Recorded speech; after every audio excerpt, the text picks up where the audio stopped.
Ladies and gentlemen, good morning, good afternoon from wherever you may be joining in from. On behalf of the African Movement for Democracy, the board and its members, I want to welcome you all to this Africa event at the 10th Global Assembly of the World Movement for Democracy. We're going to have several panels in today's event. We have a panel on defending the civic space, as well as a panel on moving from protest to social impact. But before we actually start this event, we have a few introductory remarks from the World Movement for Democracy, and we'll be having Director of the World Movement for Democracy, Mr. Ryota Jonen, give some opening remarks, and also we'll be having a video remark from Mr. Jose Ramos, who is a former president of Timor-Leste and Nobel Peace Laureate, and is the chairman of the World Movement for Democracy's steering committee. I know we actually are having people from all over the world. We are on Facebook Live as well as on Zoom. So please feel free to comment on Facebook Live and ask questions when the panels would start, so we can be able to get your questions and share with the different speakers who are going to be here today with us. We have a great cast of speakers for you, and we look forward to having a very wonderful afternoon, very wonderful morning with you all. So I would like to pass the floor to Ryota Jonen from the World Movement for Democracy to make his opening remarks before we start our event. Wonderful. Thank you so much, Ateki, for opening this event.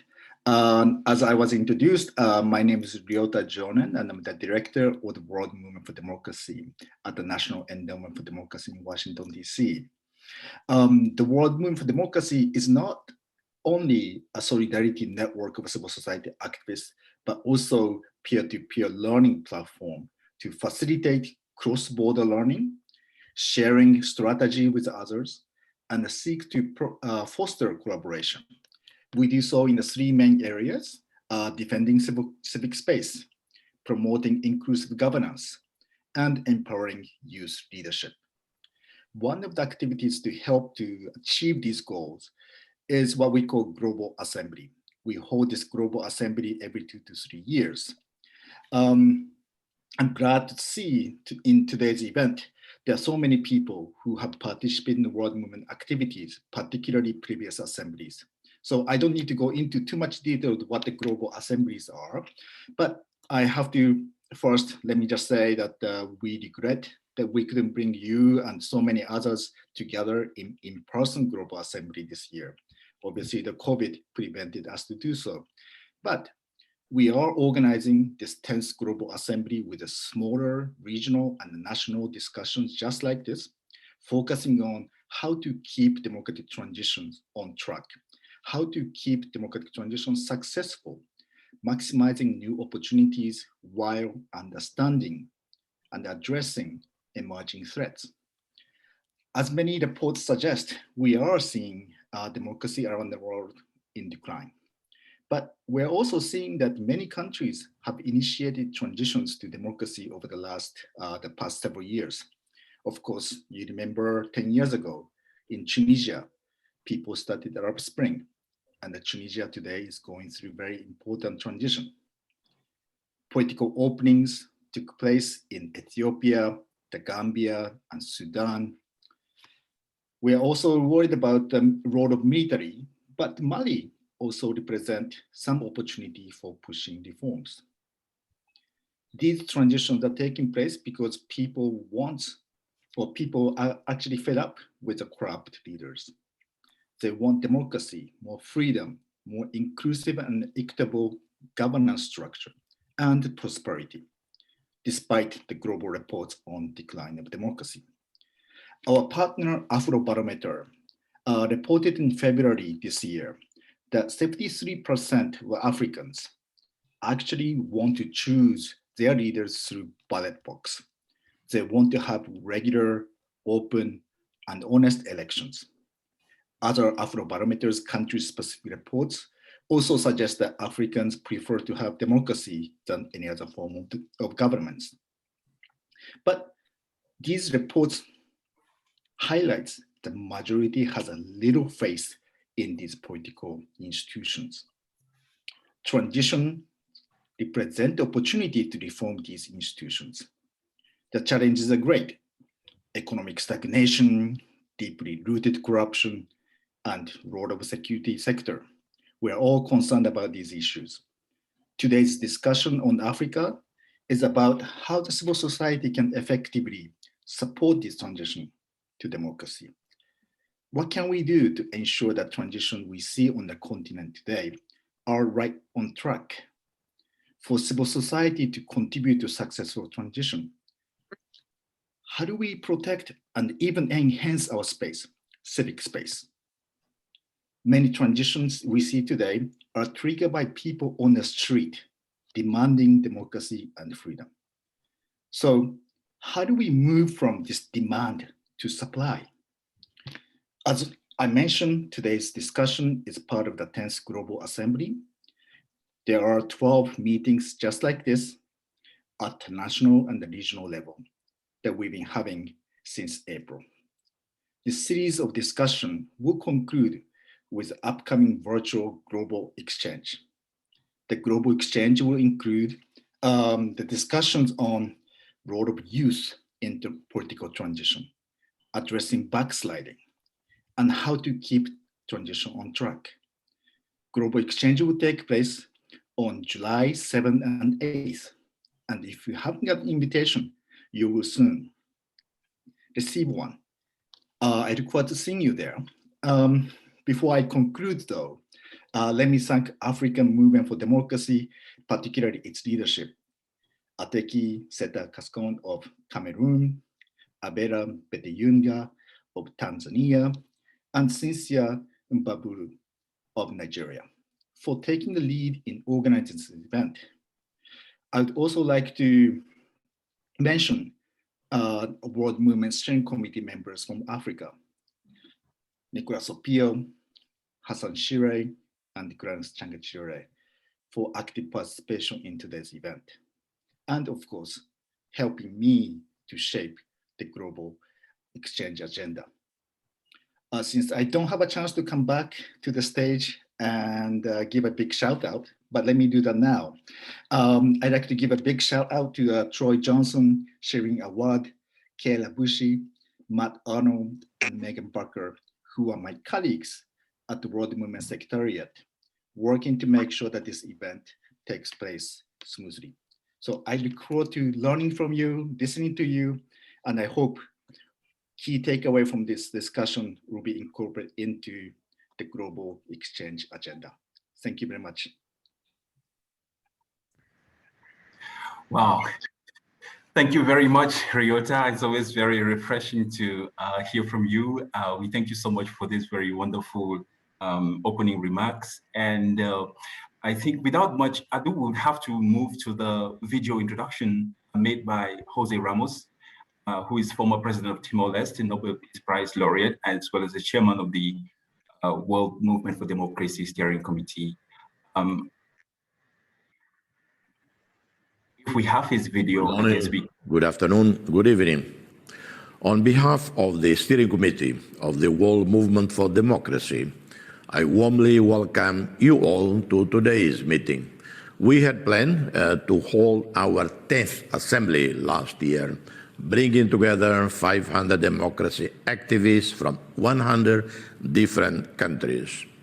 We are now convening online to facilitate 8 national discussions, 6 regional dialogues, and a global exchange from February until July this year. This meeting comes at a time when democracy faces extraordinary challenges. Democratic space for people to exercise their fundamental freedoms in many parts of the world has been shrinking. Civil society activists are unjustly detained, their assets frozen under the guise of counterterrorism and money laundering laws. Independent media and press freedom are increasingly under attack globally, further complicated by disinformation efforts. In this past year, the technology of cell phones, social media, and their internet help reveal to Americans and to the rest of the world how far the US still needs to go to rid itself of racial injustice, and hopefully has triggered a serious discussion about action that must be taken to bring about important positive change. But the same technology enables also social conflict to be exploited and further fueled through spread of disinformation, false information, and fake news, including in the hands of elected officials at the highest levels of government. For the sake of winning a political debate or elections, no tools were out of bounds. Competing realities were built around COVID, race, and the elections. The assault on the US Congress on January 6 must be a wake-up call for all of us. Democratic governance and all of its blessings can never be attained by an approach of divide and rule. It is achieved by leaders and citizens, all citizens working together to identify and solve problems. Democracy must be truly inclusive, all-embracing.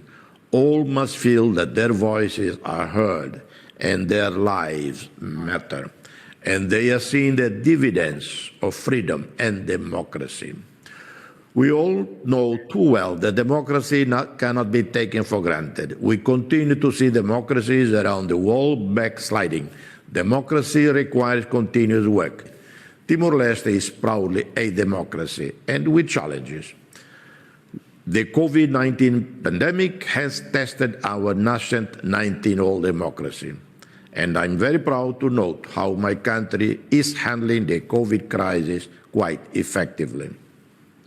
Our democratic governance and the citizens are prevailing. Indeed, globally speaking, the COVID-19 crisis has posed enormous challenges to our societies as public health, democratic governance, and human rights challenges. Many political leaders around the world have used COVID as an opportunity to grab political power and to curtail fundamental freedoms by introducing emergency measures. However, people like you promote democracy by holding those in power accountable, protecting human rights, participating in legal reform processes, and mobilizing the public to demand democratic reforms. You do so with courage and conviction, often by taking risks to your own security and safety. Because of people like you, have gone through major political breakthroughs. Those countries are now experiencing critical moments of democratic transition. In order to renew and regain the momentum of democracy globally, it's imperative to encourage and invest in these developments and to ensure that their transition to democracy succeed. I think today's environment makes current transition more difficult than those in the past. The role of the international community and foreign powers, disinformation effort by state and non-state actors, security threats by violent forces, and the use of technologies by governments, businesses, and citizens add much more complexity to challenges facing transitions. Leaders of civil society and political society need to navigate in this new and rapidly changing environment and the powerful threatening forces while learning from the past transitions experiments from 2 or 3 decades ago. I hope this meeting and other meetings that the world movement is facilitating will offer a platform to celebrate and recognize your resilience and tireless efforts to build democracy and regain a global democratic momentum while exchanging strategies and innovative tools to overcome these challenges. I look forward to hearing the outcome of your discussion, and I hope to see you all at our global exchange in July.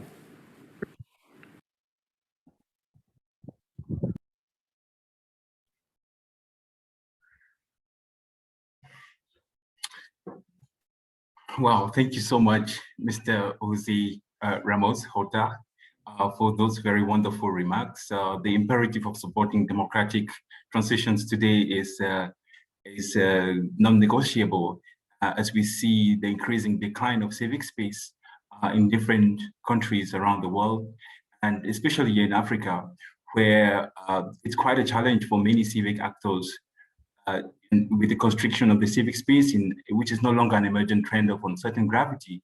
Civil society organizations and activists in an ever-increasing number of countries have to contend with different systematic efforts to reduce their resource base and weaken their operational effectiveness and destroy their public legitimacy.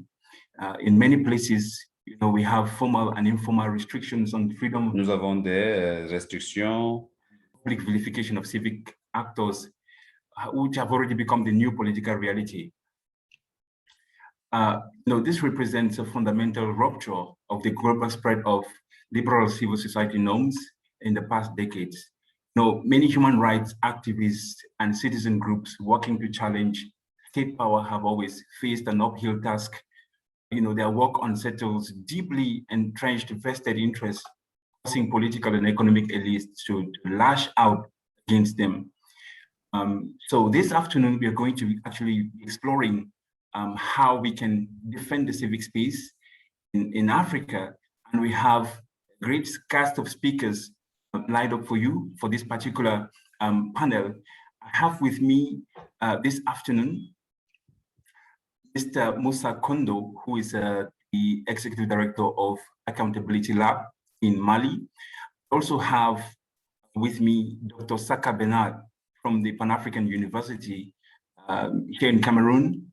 I also have with me a very brilliant lady from Nigeria, Madame Abiodun Esiet, who is actually a special advisor to the Abuja Municipal Area Council. These panelists are going to be discussing this question of civic space during our first panel. And then I'll segue into a second panel, which is actually going to be handled by Mr. Nicholas Opayo and Madame Gladys Changa-Shirere from Zimbabwe to discuss how we can effectively transition into democracies in different African countries where we're witnessing lots of challenges. And they would actually be examining different lessons learned or in different efforts to transition into democracy. And lastly, we would have الذي نشهده في أفريقيا who would be examining how we can move from protests to politics and achieve political outcomes when we're able to mobilize it. صديقي من الكاميرون سوف يتحدث عن السياسة في نيجيريا. قبل أن أبدأ أريد أن أتحدث عن النتائج. Looking at the civil and political, the relationship between civil society and political society in Africa. And we had to examine 5 different countries. These different countries were not selected because they were the worst performers on the continent. A couple of other factors really highlighted why we chose them, because we had a couple of reliable researchers on the ground who could actually get the research done for us. So the study actually focused on 5 African countries, including Cameroon, Nigeria, Mali, Liberia, and Tanzania. And so I would just like to share a few snippets of this report known as the CPS2R report, the Civil and Political Society Relations report. And then I would just chain up with the discussions with the different panelists. So, and yeah, to see that our own understanding of civil society when we're carrying out this study went beyond just the fact that civil society could represent the broad spectrum of voluntary organizations within the third sector, that is as distinct from the state and the market. So this includes NGOs, people's movements, trade unions, women's federations, formal and informal associations, and grassroots coalitions, and indigenous peoples organizations. But we can also find civil society outside the realm of formal organizations where people can just, using liberation technology, what Larry Diamond calls liberation technology, to gather, to mobilize and gather around a particular cause. Let's say protesting against the installation of a pipeline in the local area, or a major infrastructural project in the local area, without necessarily having to formalize into an association. These kinds of informal gatherings are as well as legitimate as formal civil society organizations. So now, why did we do this study? Why did we deem it necessary to conduct this study in Africa? So there are different scenarios. The first one is that we have a tense relationship between civil society and the state, different actors, and we've seen repeated efforts to legitimize civil society, calling them foreign agents, violent extremists, and a corrupt elite. We've seen sweeping legislative measures and stringent laws against civil. We've seen the creation of alternative civic actors, who we now call maybe the true civil society versus maybe the radical civil society. We've seen the exile of some particular civil society actors. We've seen, efforts to weaken the resource base of civil society actors and destroy their public legitimacy and even their operational effectiveness. We've also seen the fragmentation of civil society in different African countries.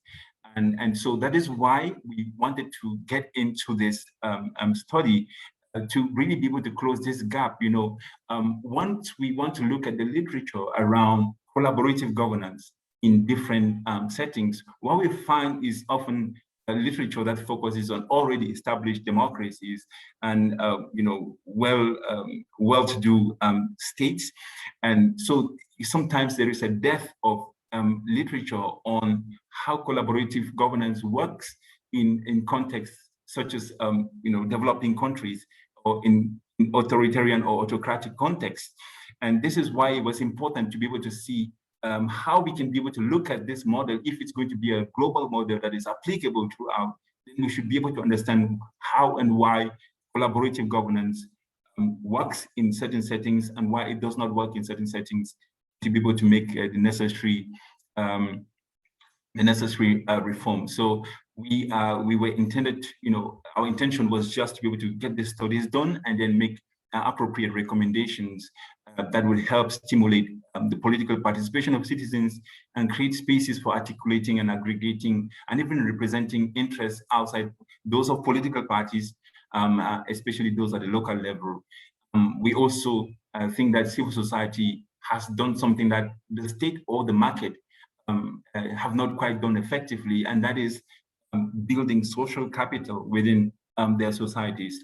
And so if we can draw a parallel between social capital as well as financial capital, which are resources that can be drawn on the process of state building, then it is important that civil society is promoted, because this is something that they're really, really good at, building those relationships of trust and feelings of mutual and horizontal respect within society. Something which the state has not really been able to, or the market has not really been able to do, in the past. So we targeted these countries, like I said earlier, not because they were particularly worst-case scenarios in Africa, but just because we had to, we had limited resources, and then we also had to have the most expedient and the most practical ways of achieving the results of the outcomes that we expected for the study. So the methodology that we used for this study really included looking at the law and the practice. So we looked at what the law says around the civic space, and then we look at how this is applied in practice. And there was a scoring criteria for each of the different indicators that we used in the study. And we had 46 different indicators examining different areas relating to freedom of access to information, freedom of assembly and association, freedom and the relationship between civil and political society. And the key findings that we had from this study were very, very outstanding. First, it was not surprising that the state of the relationship between civil society and political society, different African countries that we studied, was not the best. There was wide gaps that existed between the law and the practice in terms of freedom of expression and access to information. Many countries that we studied did not have Freedom of Information Acts, which became one of the principal recommendations that we had from the study. Freedom of assembly and association was a very critical challenge. Sometimes there was an absence of minimum standards regarding the treatment of civil societies within the different countries. But again, we don't think that this is something that has to be done by somebody else, but civil society themselves need to be able to develop some of these standards, then use different mechanisms and frameworks around the continent to be able to get, articulate this. We also had an absence or ineffectiveness of institutions and tools that existed in the country to promote civic space. There was inexistent or even a restrictive legal framework to suppress dissident voices. And this included even what we found with political parties, so sometimes often equated with opposition civil society organizations. There were very important and escalating concerns with digital threats to journalists and human rights defenders, and a move from CSOs to pressure governments from transparency. And also there were other, practical challenges to the collaboration between the state and the civil society that we found. The first was that there was a certain level of capacity asymmetry between the state and the civil society. And sometimes this is a very difficult and, just a very difficult and impractical challenge that hinders the collaboration between the state and the civil society. And, the rapidly changing nature of CSOs with shifting alliances and evolving institutions that grow and contract in response to social, economic, and political imperatives of donors may require, the state to periodically invest in looking at who are the authentic actors on the ground, which is something that many states do not really have the resources nor the time to be able to do. There was a lack of access to information, which narrows the points of collaboration or the entry points of collaboration. And actually, it's often said that democracy dies in the dark. And when you have a context where people cannot be able to access information, then it becomes very difficult to shine the light and hold leaders accountable, especially in contexts where leaders have not reconciled themselves to the idea that they can be held accountable by certain groups outside of government.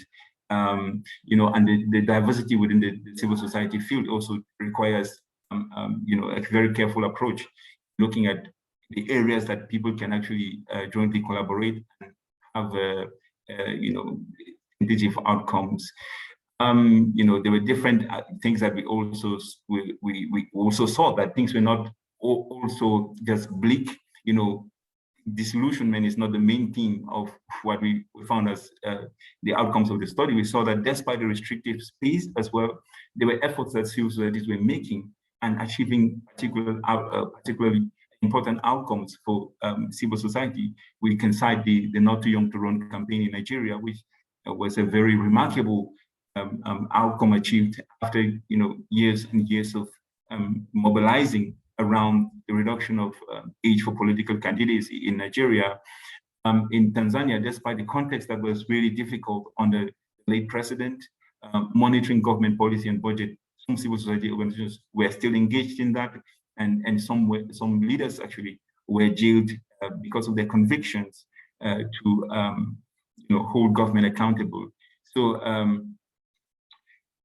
they continue to take action, and this was a very encouraging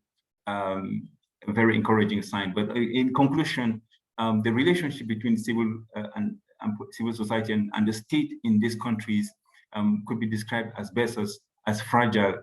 And the governments were ruling without collaboration.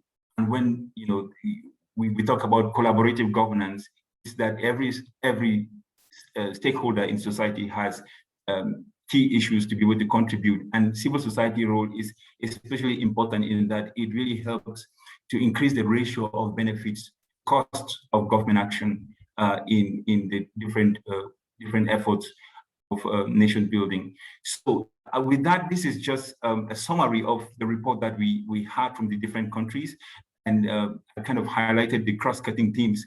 But then I would like to introduce our different panelists so that they can be able to look at some of these findings and be able to get to discuss how we can improve civic space within the African context. So I would like to begin with Musa Kondo. I know you actually have a lot of experience working with the African peer review mechanism, which seems to me a very important platform within the continent that has encouraged the participation of civil society in the different reviews that are done by different governments, and trying to hold each other and one another accountable. So in terms of the challenges that civil society are facing in Africa, what do you think can be done in terms of how we can explore the opportunities that are presented, for example, by the African peer review mechanism, to strengthen the ties between civil society and political society in different African countries? Musa, you have the floor. Thanks so much, Ateki, and thanks for the World Movement for Democracy and all the participants and the panelists in this call. I'm really happy to be here today for multiple reasons. First, we just organized the movement organization here in Mali, in Gao region in far north, where we talk about the links you just mentioned between the civil society and different causes of bad governance in our countries. And also, as the president of EPRIM Youth Network and also the civil society component, I want, before answering to your question, say a big shout out to the current CEO of the EPRIM Continental, Professor Idi Maloka, who with the governance team thought we should create a civil society component to get them more involved and also be part of all the processes and everything concerning the governance report in Africa. You mentioned something really important because, as we say, whatever is done without us is against us. So what we used to say, in our case, we can say a lot of time we have from the different regional commission in ECOWAS in West Africa, SADC, CEMAC in Central and South Africa. We sometimes have things designed and also put in place without civil society actors and activists. So at the end of the day, they bring solutions which don't exactly fit the problems we're facing in our countries. First of all, I would say, by definition of civil society, we can find all these components of a society, which could be economic societies, could be religious communities, could be political societies. So when you decide to focus on something clear and specific, you can be considered as doing that. But whatever you design to make things happen, and also democracy space, is something we need to have the involvement of population, of our different component as a youth network, of women organization, so we can have the point of view of all of these groups of people in our countries. And since a couple of years now, with the AGA, African Governance Architecture, we've been working a lot to produce with EPRIM also the African Governance Report, where we invite with the experts to be concluded in different regions, so we can get really sense of what's happening in the field, and also how to make the different materials already existing, so how to improve that, how to make them move so they can meet the need of population. When you see the change, when you see right now what's going on in our countries, I would just take a short example on what's happening in Mali. You can say the hunger of a population for change. So you cannot embrace this change if you don't hear them, if you don't listen to them. So by listening to them, you will anticipate on the different problems. And also, just a few things before I give you the floor is for months, I mean, more than 6 months, people been in the street, protesters been in the street in Mali. So for me, it was time to anticipate on what happened, well, we could avoid it to happen. Because when we talk about, we say democracy is also about respecting the game. It's not just about voting, but also how to put in place a process which we can listen, or the voices could be heard, so we can anticipate on problems, so we can not just go to election, but also to make things happen in terms of governance.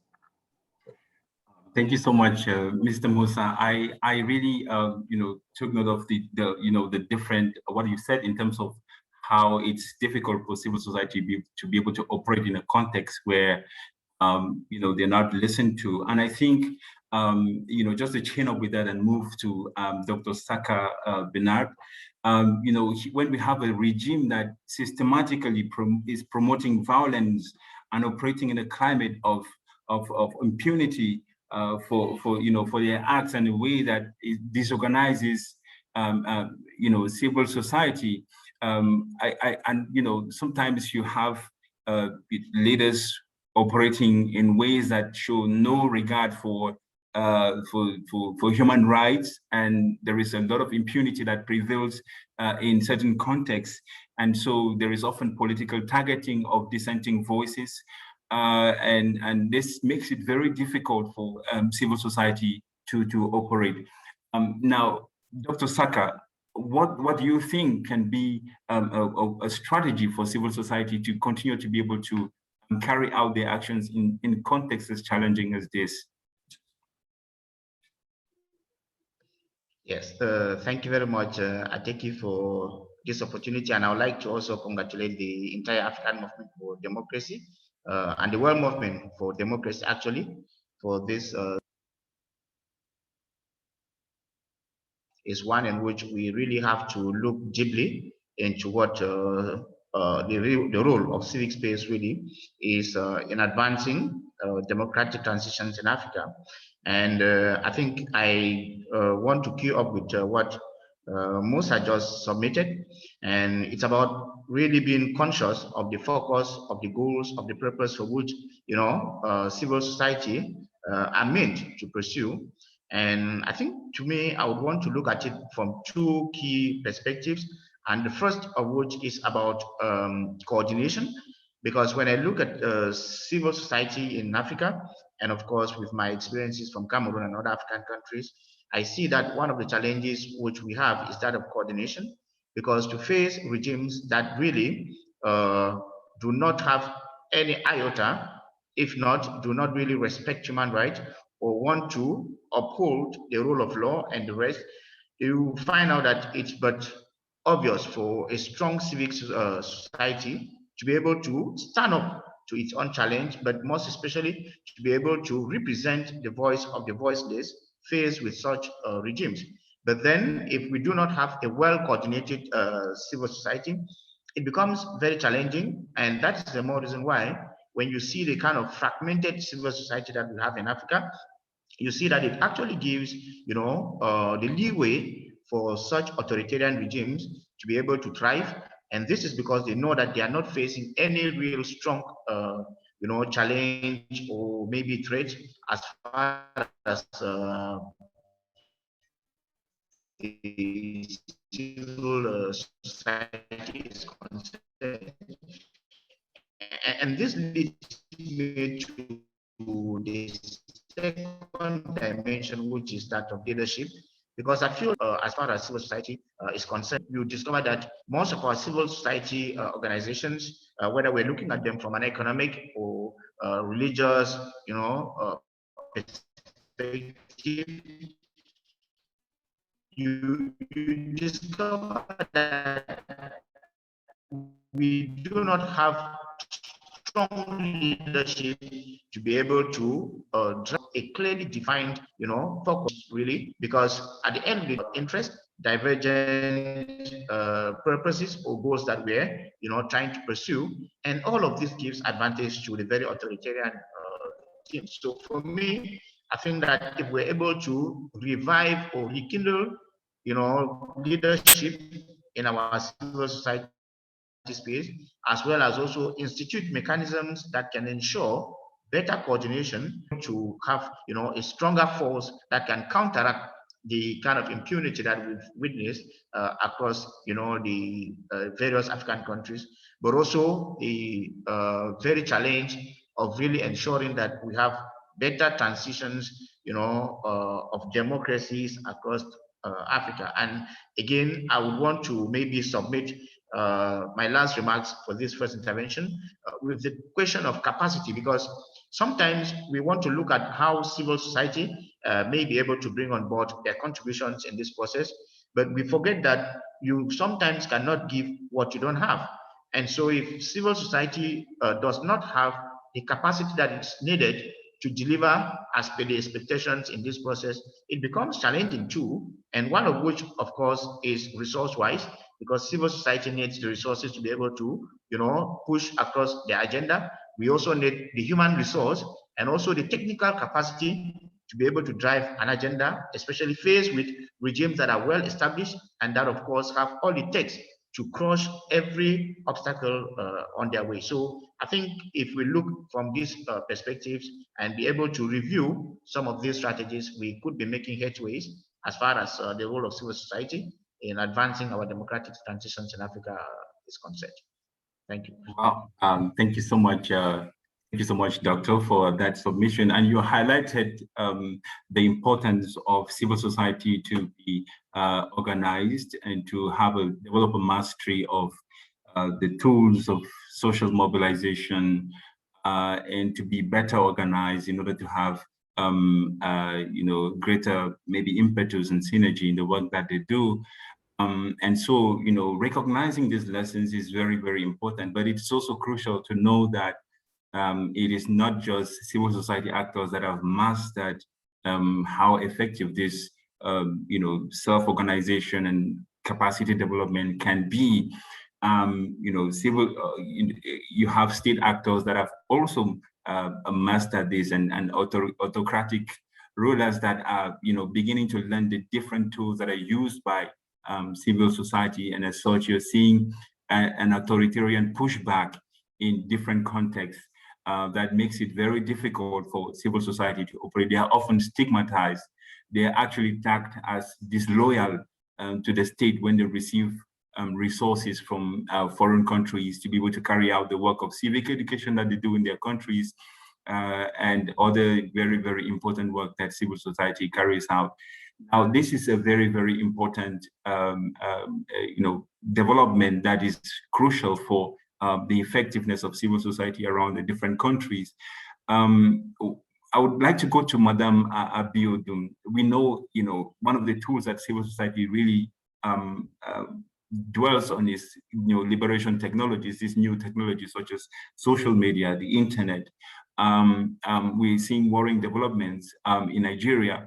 With the recent Twitter ban and the crackdown that was actually witnessed by the NSAS protests that happened last year.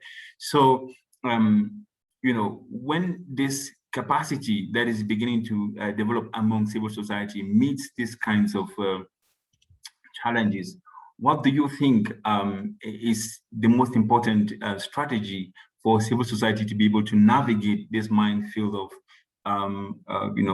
challenges that they face in terms of appropriately developing capacity? Sometimes also there's a tendency to want to have like immediate results, that kind of instantaneous gratification that we want to see, but sometimes it takes time to have results, and it takes principled organization.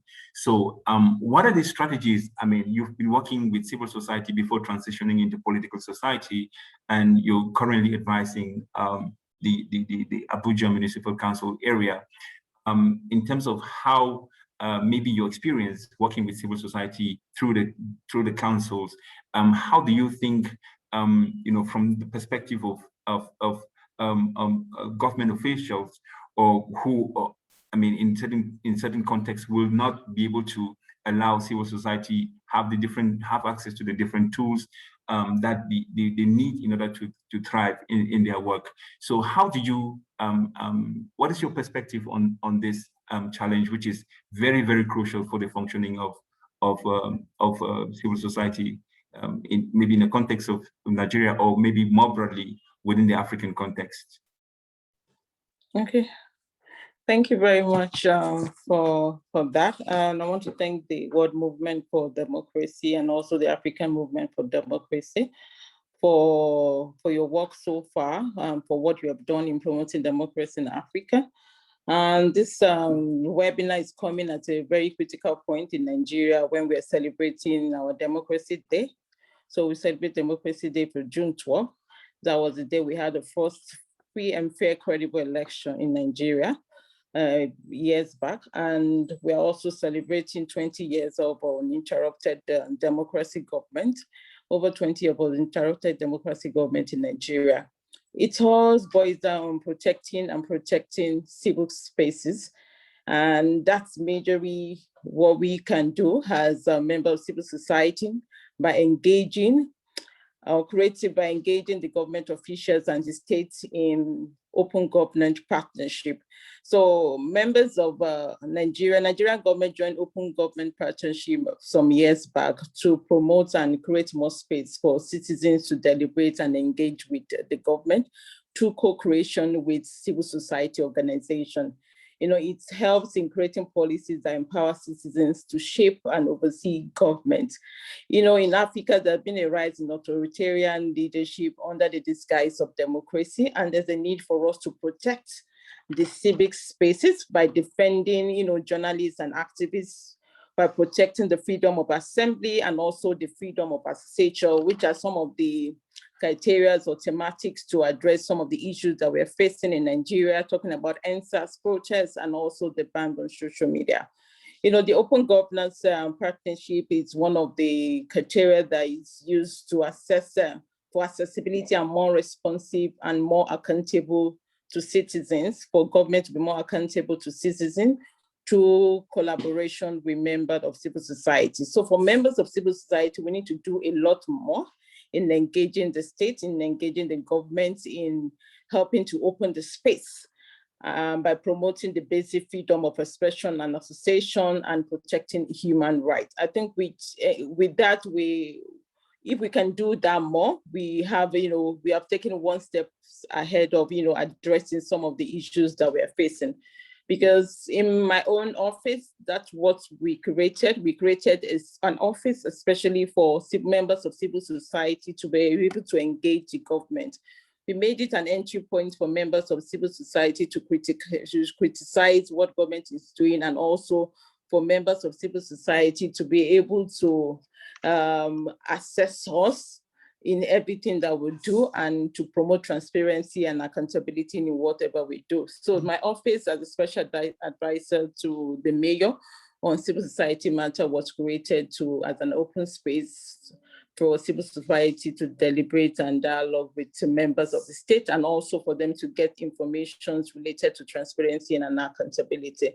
So it's a space, and every state needs more of that, and civil society also needs to engage the government through those platforms. So we have freedom of information hats. So these are some of the policies created by the government to be able to engage members of the public in be able to ask any government agency, any material within 7 working days, they're supposed to provide those documents to you.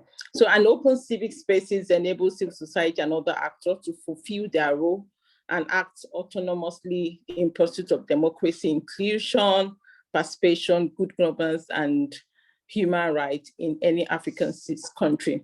Citizens should be able to express themselves freely in groups for a common purpose, and also gather together to make their voices heard.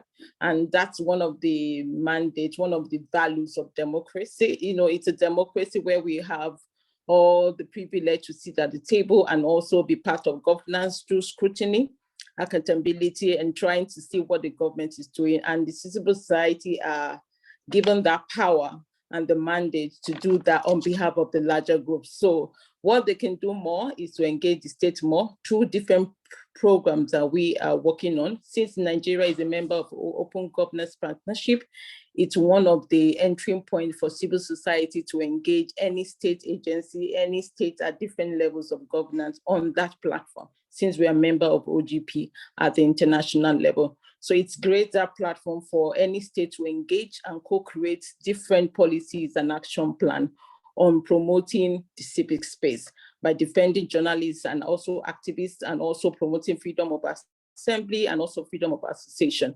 So this is one, is an entry point for civil society to engage with the state. And with that, they can build a relationship with the state and open dialogue with the state to address issues that pertain to human rights and protection of civil space. So majorly what I would say and what I will keep repeating is deliberative dialogue between the civil society and the state is something that we need to encourage at all levels of governance, be it local level, the state level, and also the national level, creating more space for dialogue, creating more space to be able to get information about things that affect human rights and affect protecting the civic spaces at different levels of governance. Thank you so much, Abiodun. I know there's a lot that we could really discuss about how we can get to work collaboratively. Maybe you throw more light on that when you're making your closing remarks about how we can really be able to get civil society to work with more collaboratively with the government. There is something which is very important that I wanted us to throw some light on, and I want to come back to Musa. It's the issue of support for civil society. Sometimes we know that the work, civil society work, is carried out in a context where resources are very stretched and not very easy to have. So again, international support is a very crucial element of civil society strength and support, but in a context where laws are beginning to be developed to limit the resource base of civil society, how do you think we can, what are the innovative ways that civil society can use to be able to access resources, which is very crucial for their work, maybe through international support partners as well? Yeah, thanks so much, Teki, for this question. As working in a civil society space here in Mali, and also from the experience we have had during this COVID-19 thing, we've seen, beside the closing the civic space as a reason or causes of the problems we're facing here, we're also facing a lot of funding problems, as you just mentioned. For me, one of the most important things is when we identify how we work in our context and understand the context itself is important to see what we can do even though we don't have funding. For me, a key partnership is really, really important. Sometimes we need to work together or to make things happen, even though it is not financially cost for us.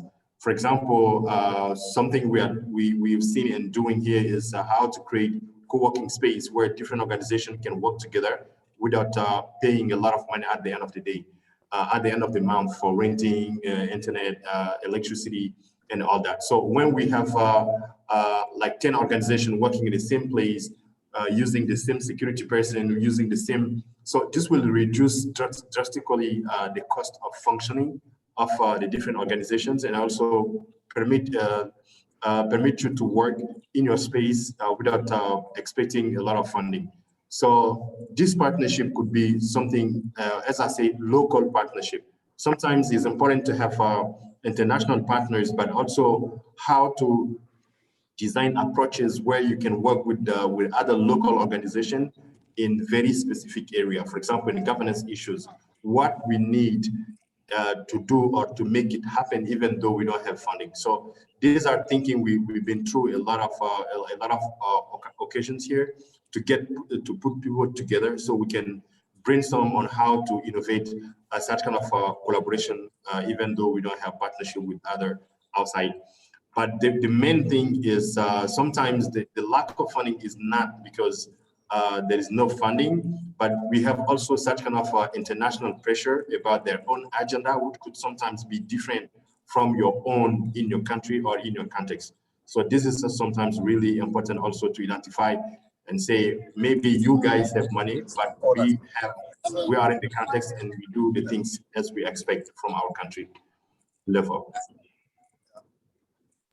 Thank you so much for that perspective. I really I think I appreciate what you're saying about the need to innovate and to think about how international support, especially for democracy actors who are doing work in different difficult contexts where resources are stretched, could really be able to get access to more resources, which is very crucial. But again, there is another element to that. Sometimes in post-conflict contexts where you have countries that are transitioning, and doing peace building programs, a lot of, civil society organizations will pop up, and, sometimes just in the heat of the moment, they want to do this or that. And sometimes nobody really asks the question about the sustainability of such efforts. And so it would just be a one-off thing, and then again, civil society dies.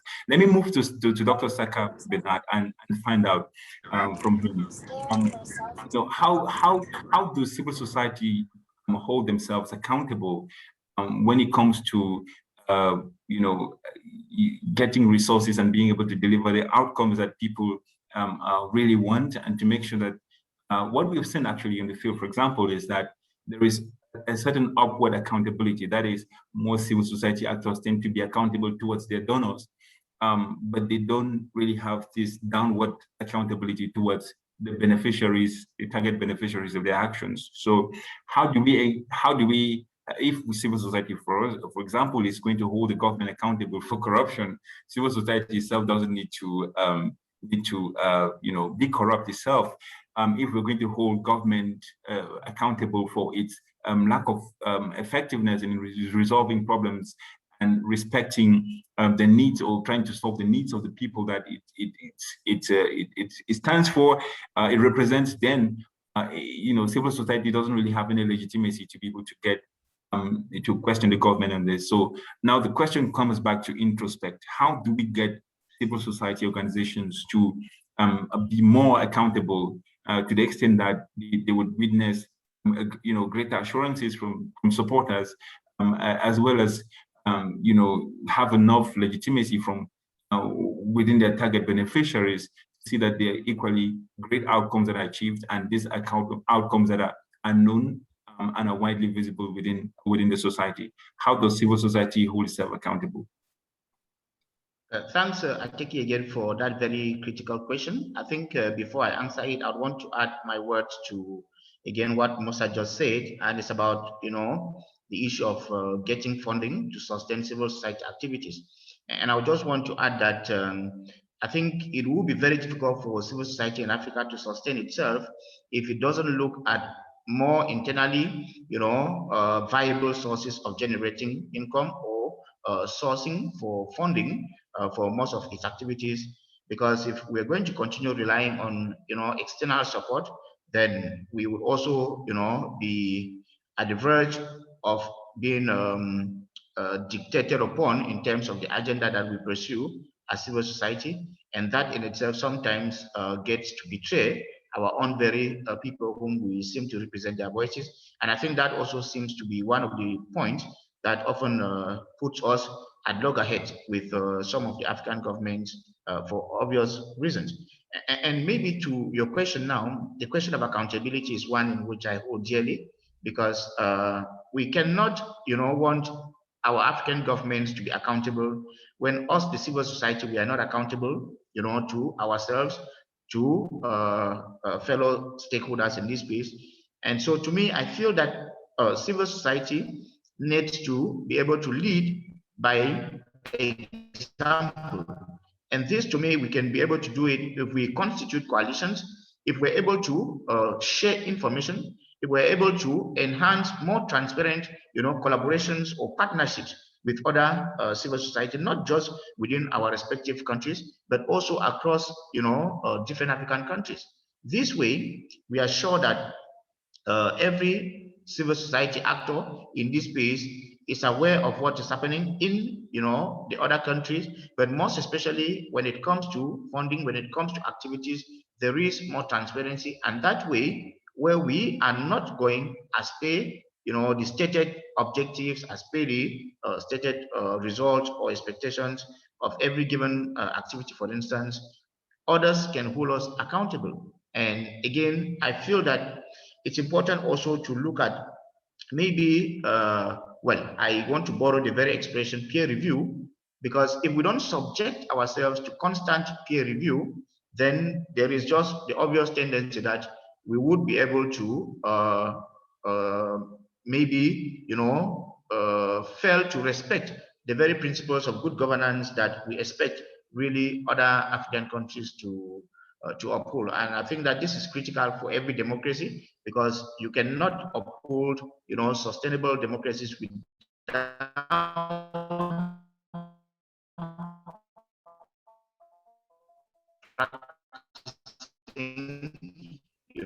the various, or adhering to the various principles.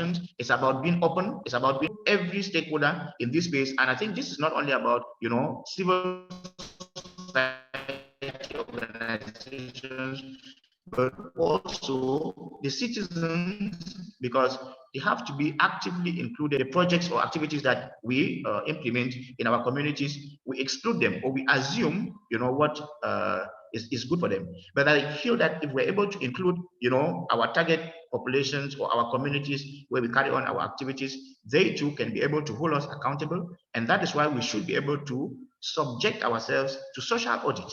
Because if we don't, then it means that we would be accountable to our funders, and at the same time, we would fail to be accountable to the very people for whom we prepared, to represent their voices. And I don't think that in itself makes us credible, because credibility is very important in this process, and without which also we cannot even continue to attract, any support from funders, who obviously would want to work with credible partners or credible civil society. And even the extent to which we can convince some internal actors to support our actions only comes from how much we're accountable, to the very actors and also the citizens for which we seem to position ourselves to represent their voices. Thank you so much. Thank you so much, Dr. Saka. I really appreciate the fact that we need to be more accountable, not just upwards towards our funders, but equally downwards to our beneficiaries and clients. I would like to, as we wrap up, this panel, it's important that we kind of end up with some key recommendations as to what needs to be done in order to be able to improve the civic space in Africa, which is very crucial for for transitions even into democracy, as we still have major problems when our states and countries are those spaces. I think countries really just prevent themselves from reaching the optimum performance or the optimum goals, development outcomes that they could be envisaging for their people. Just like an athlete who wants to have international acclaim, has to be able to hire somebody, a coach who would actually ask you to go out of your way to do the things that you don't like, or even a musician has to hire somebody to train them to do the things that they don't like, so that they become better. I think it's the same thing with civil society, that we need to be able to, and civil society and governments, we need to be able to get, to open up as governments in order to have civil society give the necessary input that can help us improve performance and development outcomes within our countries. Civil society is a very crucial part of collaborative governance, of governance effectiveness. So by way of concluding, what do we really need to look at and to focus on when trying to confront the constricting space for civil society within our countries? Going from the media, the access to the media shutdowns, threatening civil society that comes from one end, but then also a very difficult context within which many civil society organizations operate. How do you address this challenge that we have between dissenting voices within the civil society, trying to hold the government accountable, and then this authoritarian pushback that you have from governments, basically trying to constrict the space for civil society by passing new laws that weaken civil society. I want to go to Madame Essiet again. From your perspective, what do you see as very, very crucial in terms of civil society state collaboration? How do we really build this collaboration? What needs to be done? Okay, thank you very much for that. Let me just add my voice to what the previous speakers have said concerning the lack of funds for civil societies and also lack of transparency, an issue about transparency and accountability within civil society. This is one of the major reasons why a lot of government agencies are setting up policies to be like a watchdog for civil society. We need to really redeem, I think all civil societies across Africa need to redeem their name and their profile by really making themselves accountable and transparent. A whole lot of civil society are just donor-driven civil society. We need to look inward by setting up social enterprise that could a business platform for any civil society work we're doing that will help to fund whatever we're doing, and also make us, autonomous in the agenda we pursue. Because for us in government, we see a whole lot of civil society pursuing issues that pertain to just international donors without really bringing it down to what really affects us in this country or in Africa as a whole. So we need to really change that perspective and seek out for alternative funding where we can help to promote what we do. So even members of the citizens have a wrong identity or wrong perceptions about the roles of civil society based on the study we have, we did. And, members of civil citizens believe that, civil societies are also just like government. They are ready to do job. They just call you for meeting, call you for workshop, and that's the end of it, without really analyzing the impact of what their project is all about. And this is a major issue that we need to address within the civil society space about our identity, what we do, public perceptions about our roles, and how do we correct that to address some of the issues that we are facing. And lack of synergies between the civil society space has been a major issue we have seen in government. So there's a need for more collaboration among members of civil society space on addressing issues that has to do with civic space and also democracy and development in our country.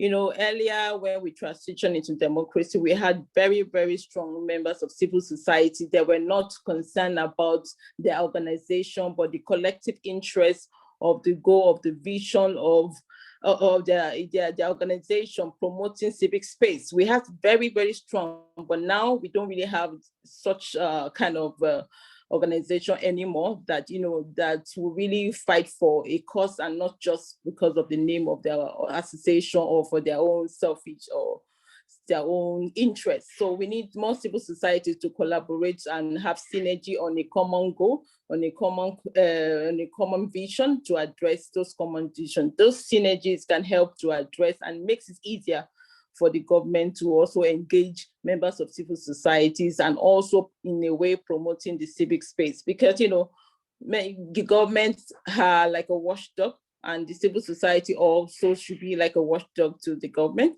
in helping to achieve most of the major aim of promoting and protecting the civic space that we all have, that we all cherish. And this will help in promoting the values of democracy and protecting the fundamental human rights. But, one major thing we hope to achieve is, protecting the civic space and also empowering the members of civil society to do this and also be open to transparency and accountability in whatever they do, because the members of citizens which we are hoping to work for or we are hoping to have their voices are also watching us and also looking forward to see how we engage them in a more transparent way and accountable way. So for me, the last word would be for us to engage more in open governance partnership, collaboration more with members of the state, and also engaging in more programs that promote human rights, because we believe that when we open the civic space to people, citizens have their rights, and it also promotes the higher economic growth for any country. Any country that open civic spaces have higher economic growth, which it has shown, in so many research that was done by Civicus in the past, and we need to also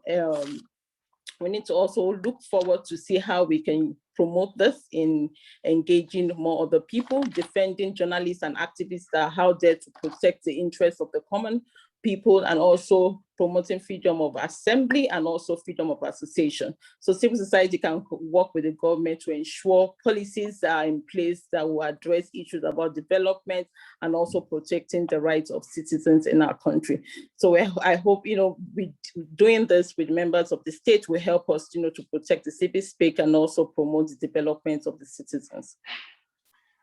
So thank you so very much. I just want to, by way of concluding, Musa Kondo, there is this whole idea that sometimes governments are not open to consultation. They don't engage in consultative practices to be able to get to have the opinions and views of civil society before laws are developed. Sometimes laws are passed in the National Assembly, and then people have to go down to the streets to protest those new laws.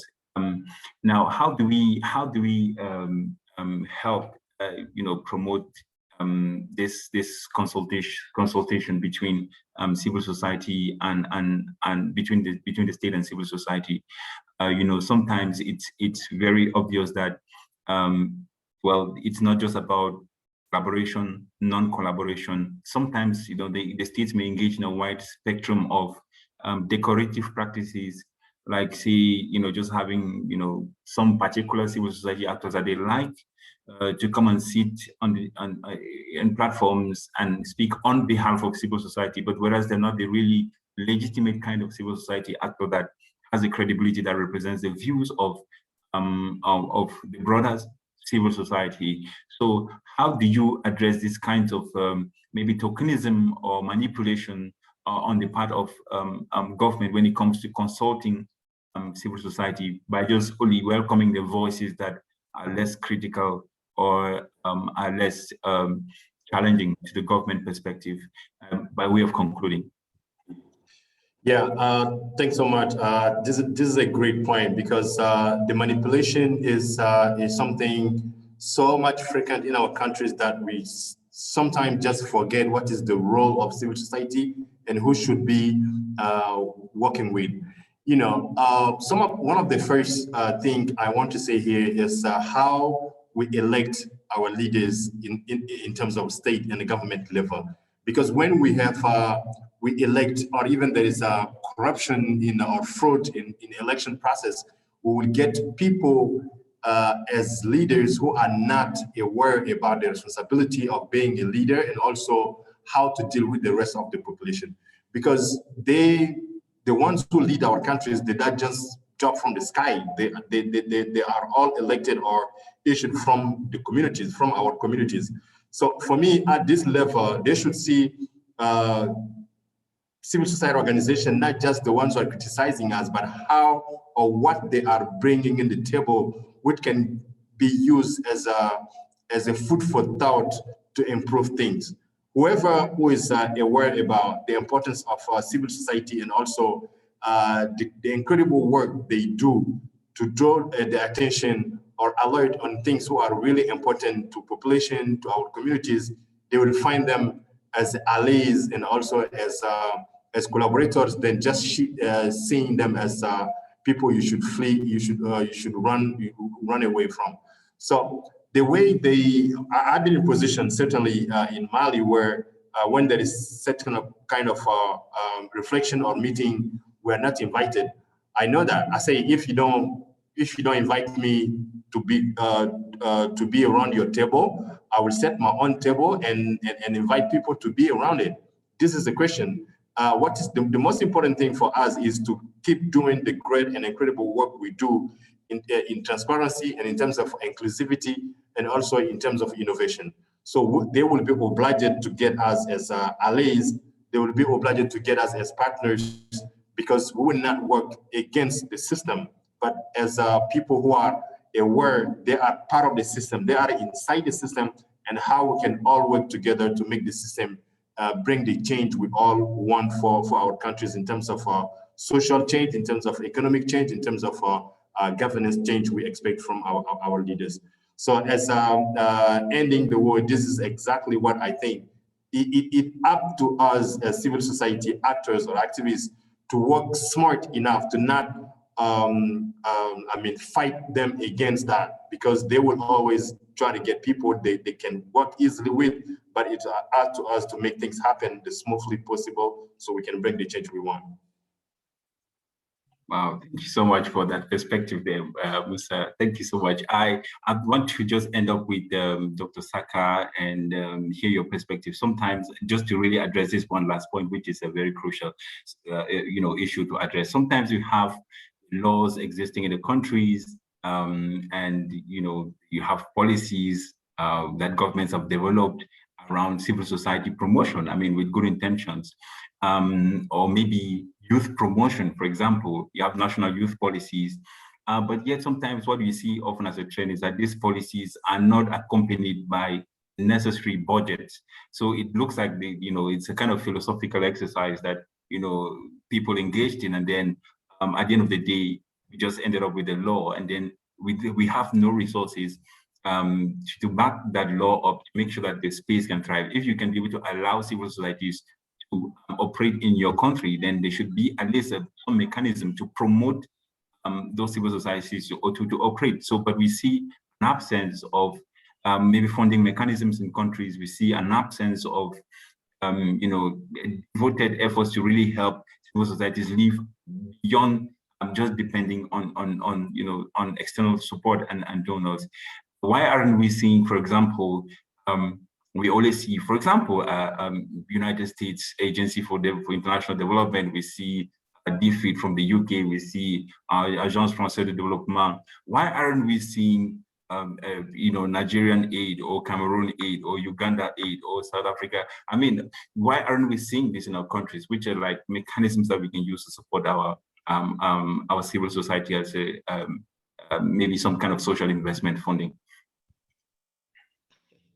Well, I think that is one of the very most crucial questions as well, and I'm sure that this is one thing which it will be really very important to take up in terms of advocacy towards the African Union, for instance, because I think just like we're looking at those external partners or funders, it's important that we start looking inwards, and I'm sure that if we can be able to mount some very strong advocacy towards, let's say, the African Union and also our various African states, we should be able to cause them to fund our activities, because I'm sure that today everyone is so concerned about African solutions to African problems, and I'm sure that if we want civil society in Africa to be strengthened to serve Africa's interests, then we must be ready to support, to fund activities of these civil society, which of course every African government does accept or acknowledge that it's a fourth arm of the government. And so I think that is about really some strong advocacy needed in this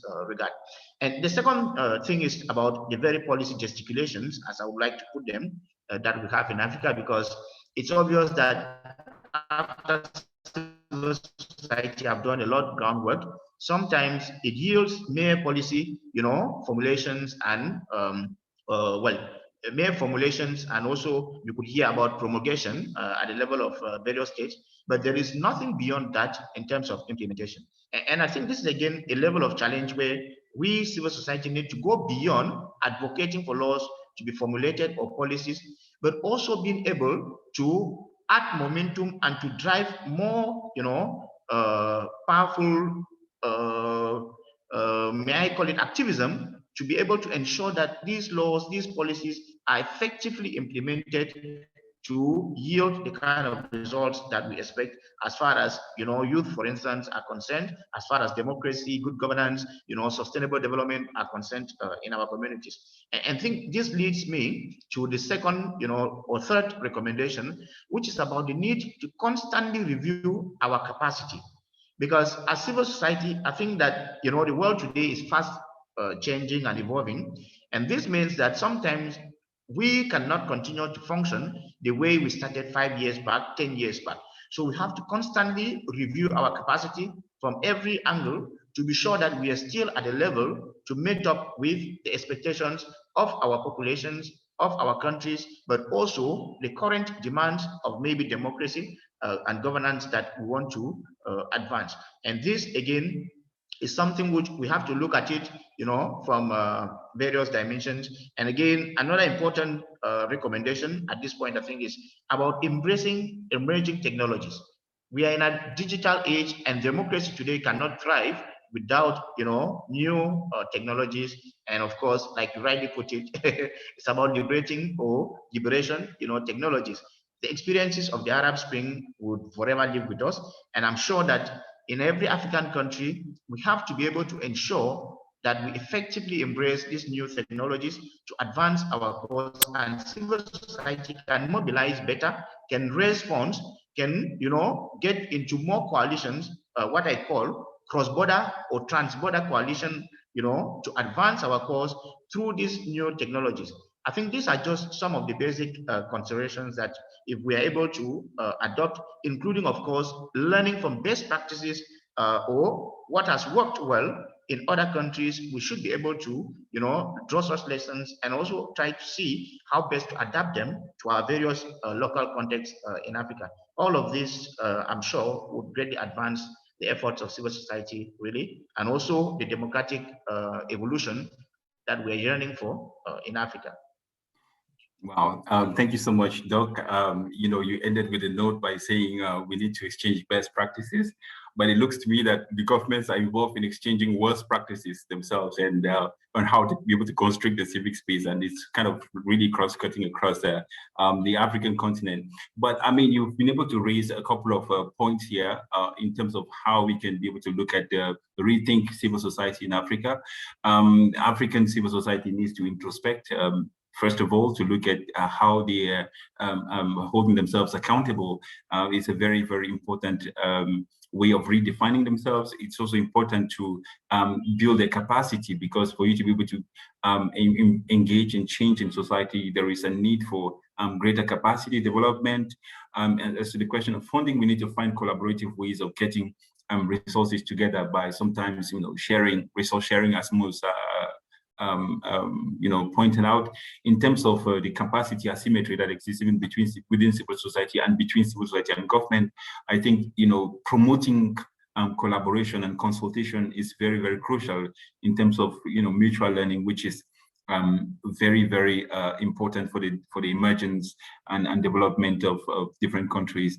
Embracing emerging technologies is also one of those crucial factors that we need to be considering as civil society activists, and then also looking at how we can develop cross-border collaborations to be able to engage our part, because the problems that we have in Africa are not just country specific, but they're kind of cross-cutting problems. So if we don't begin to learn lessons from one another, I think it becomes a major issue. So on that note, ladies and gentlemen, I want to thank you so much for the very wonderful contributions to this panel.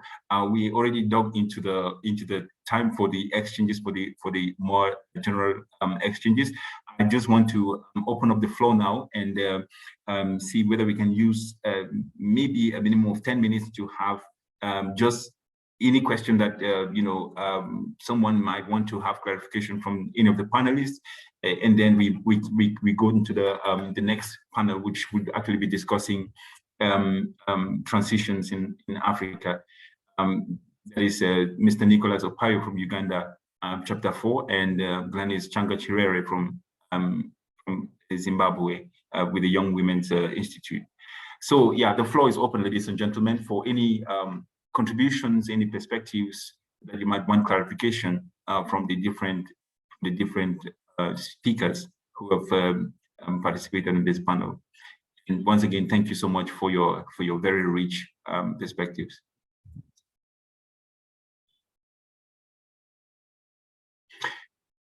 Oh, yeah, I can see that there's a hand raised. Yes, you can take the floor. The World Movement for Democracy.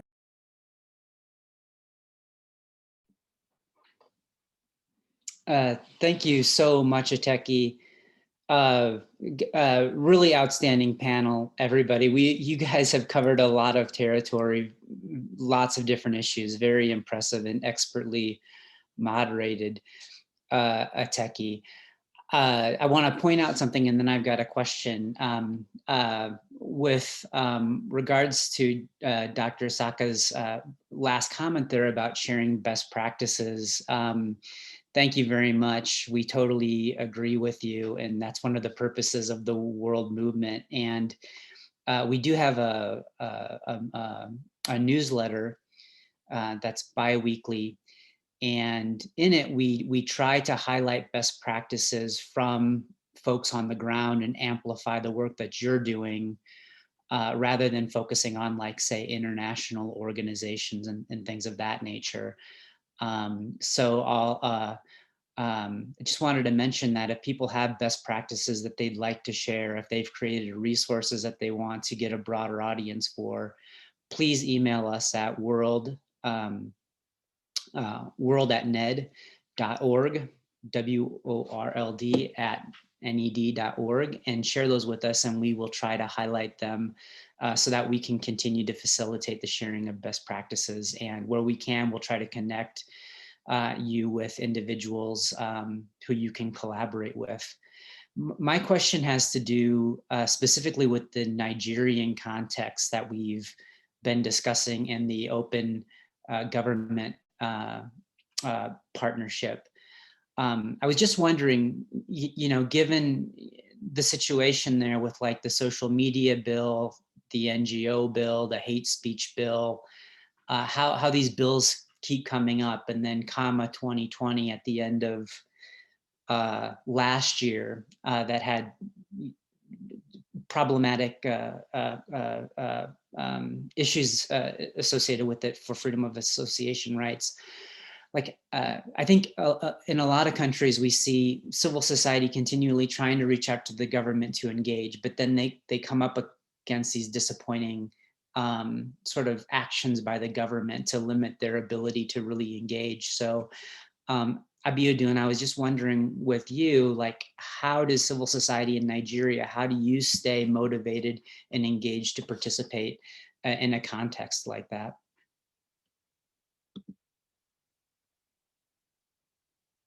Okay, thank you so much. Partnership has been signed up in Nigeria. The 36 states in this Kaduna State and Plateau State for it. Signing on means partnership with civil society organizations, some of the agendas.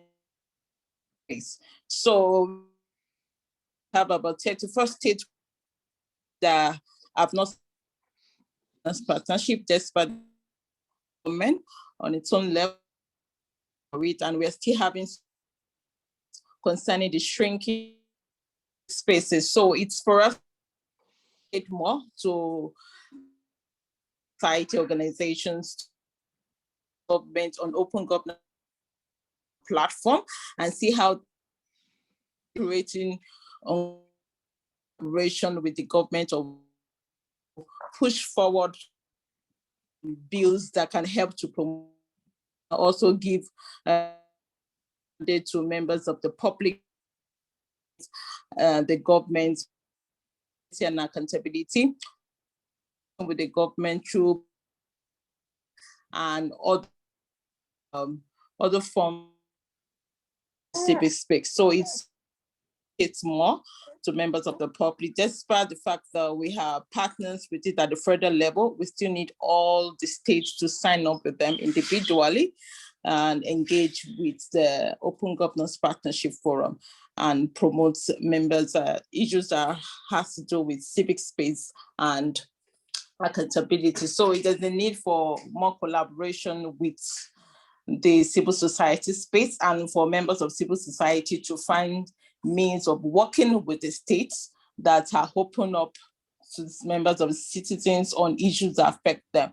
Because as it is, the different states have their own mandate and space to implement whatever policy that the federal governments have signed onto. So we need civil society at different states, not only in Abuja or Lagos, where you have strong civil society space, but also in other states to embrace co-partnership with members of the government and in order to address issues that has to do with civic space. For us in my own county, which is the local government and one of the first local governments out of 774 local governments in Nigeria to be part of this OGP, is because we created an office as an entry point for members of civil society. So civil societies that want to engage with our government just write to us. Their letter are given major, attention, and anything they need from the government, they really get it at the fast speed. And they work with us in helping to promote town hall meetings and open dialogue with members of a public concerning taxation, concerning any issues that we might have with members of the citizens. So this has really helped us to promote trust with the government at that level and also help us to engage members of the public more. So it's for us to advocate and also encourage different civil societies to seek for entry points where they can engage with government at different levels, not only at the federal level alone, but at the state level, and see how they can boost partnership and collaboration based on what has worked in one state or the other. Thank you. Thank you so much, Madam Abiodun, for that perspective. I actually just checked on Facebook and I didn't really have outstanding questions there. I'm wondering whether there is any particular question that someone wants to ask before we move to the next panel that would have to discuss transitions in. Ateki, there's a Malik from Burkina Faso who would like to ask a question. Merci beaucoup. Ma contribution sera faite en français. Thank you very much. My contribution will be made in French. I was listening keenly to the various statements, and particularly, I wanted to say something in regard to the Nigerian context and the ODP. I just wanted to say that it's something that is very encouraging, or that has to be encouraged in order to re-establish trust between the civil society and the government. It should be said that in Burkina Faso, my name is Malik Lengami, representing the civil society within the national ODP. Since 2016, we are implementing our second plan of action. We have observed that the population is embracing the initiative, given the openness, that is the job creation or something which is very open, and it enables people to contribute online or even in-person meetings. And the population is equally appreciating accountability. After collecting their opinion, a plan of action is developed, which is communicated with them. And that is a tool that is essential to build the trust between government and the civil society. And in my opinion, this should extend to all African countries and many more municipalities and more ODPs. I just wanted to encourage our sister from Nigeria and commend her for the job she's been doing in this direction. That was, I didn't have any question, but that was just my contribution. Thank you very much. Merci beaucoup, Malik, pour votre perspective. C'est très important. Thank you very much, Mr. Malik. I hope You had interpretation with our panelists. Yes, I had a French interpretation. Thank you very much. If we're not having any other questions, we might want to move straight to the next two panelists. Do we have any questions, Troy? No, Ateki. Oh, Ateki. Okay. So do I have permission to move to the next panel? The next panel, Nicholas and Gladys.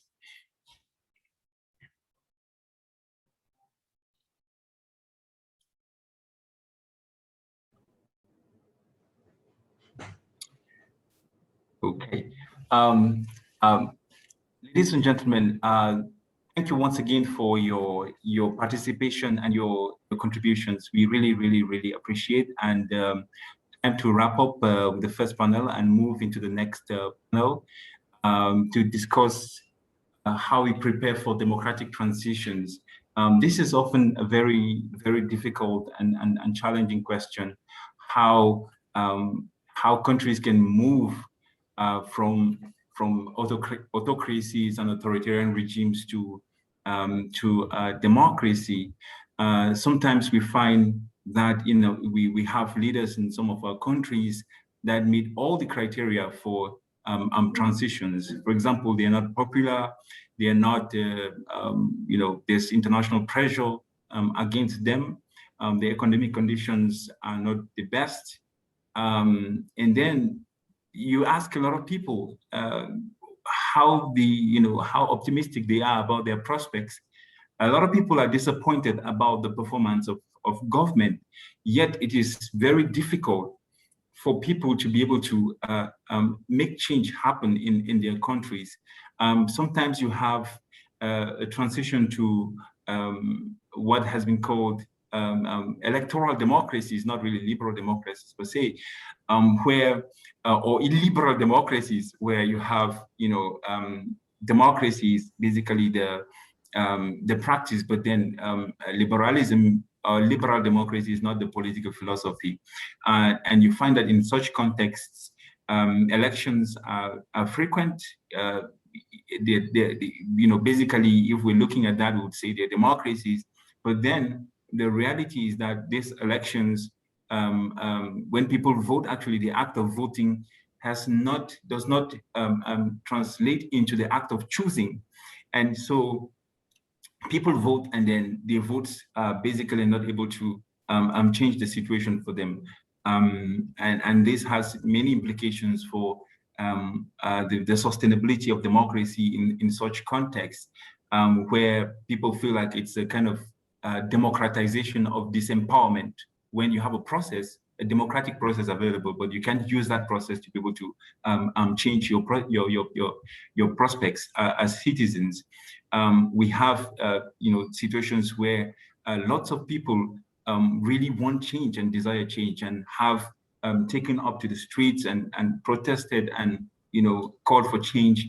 But then, as many examples in Africa also demonstrate, like in Egypt, like in Libya, some of these movements, transition movements have failed. They've not been able to yield the results that people were hoping for. But then it's not often the case, because we're also seeing some encouraging results from different areas of the continent, like in Sudan, where people came out, and then the autocratic regime that was there actually fell. So our next panelist will be examining this question. We have Mr. Nicholas Opayo from Chapter 4, Uganda, and we also have Madame Gladys Changa-Chirere from the Young Women's Institute in Zimbabwe, who will be actually addressing this question.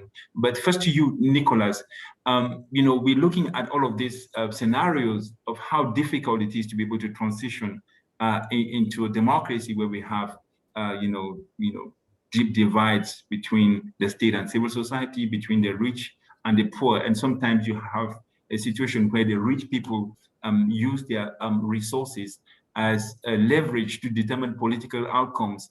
And so they look at the votes of the poor as basically a risk for the, against their preserved interests and selfish privileges.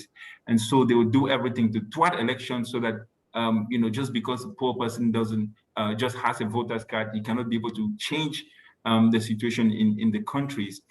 And this is sometimes very discouraging, because when the poor see that they cannot change the situation even with their votes, then they just lose hope of even ever trying to change their situations, and they cannot really wait for the government to be able to willfully take on the change processes that are really required for their countries to function effectively. So, as you're observing across Africa, what are some of the lessons that we are learning from the failed transitions? First of all, in some countries like Libya, like Egypt, but then also what contrast can you make from those failed experiences to what we saw in Sudan, for example, Mr. Nicholas? Well, Mr. Teki, thank you so much. If there was a Ugandan on the call who heard how you're pronouncing my surname, they would laugh very loudly. It's Opio, not Opayo, but nonetheless, thank you. Sitting here for the last 2 hours and listening to speakers from across the continent, I must say it was impressive. A lineup of impressive speakers, important recommendations. But if you can allow me a latitude to make 2 comments on the previous panel, I just wanted to make 2 comments before I answer your question, Ateki. First is what I see as a conceptual clarity. Oftentimes, governments across the continent have accused civil society, broadly speaking, for being unaccountable, for being corrupt, opaque, and for being agents of foreign power simply on account of the fact that they're being funded from foreign sources. But I think that this blanket accusation really largely focuses on non-governmental organizations, registered entities, because the concept of civil society is much wider than non-governmental organizations. There are examples of civil society actors who are doing tremendous work across the continent, social movements that are grassroots-led, that are local people-led across this continent is doing tremendous work that I think has to be underscored and not swept under the carpet of the blanket accusation of not being accountable. We have professional associations, trade unions, religious groups, and informal associations that are doing tremendous work, not even funded by any outside, grants or whatever. They're driven by local issues that are important to them. And so I think we've got to have that conception of clarity.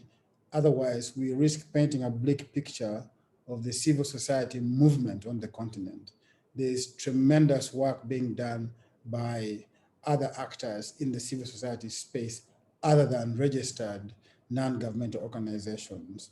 And I thought it was important to highlight that.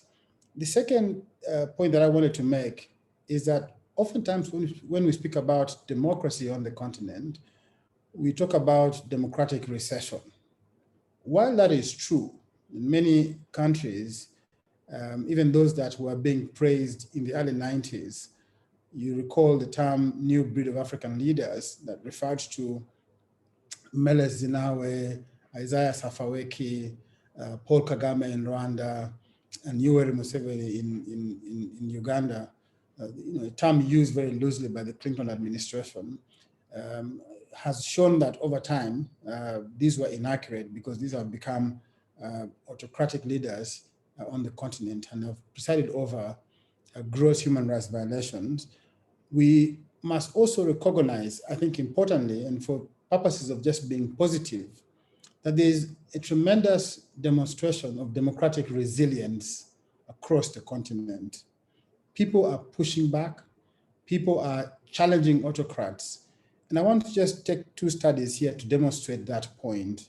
The first study is by a group called Armed Conflict Project, or ACLED, that tracks conflicts across the world.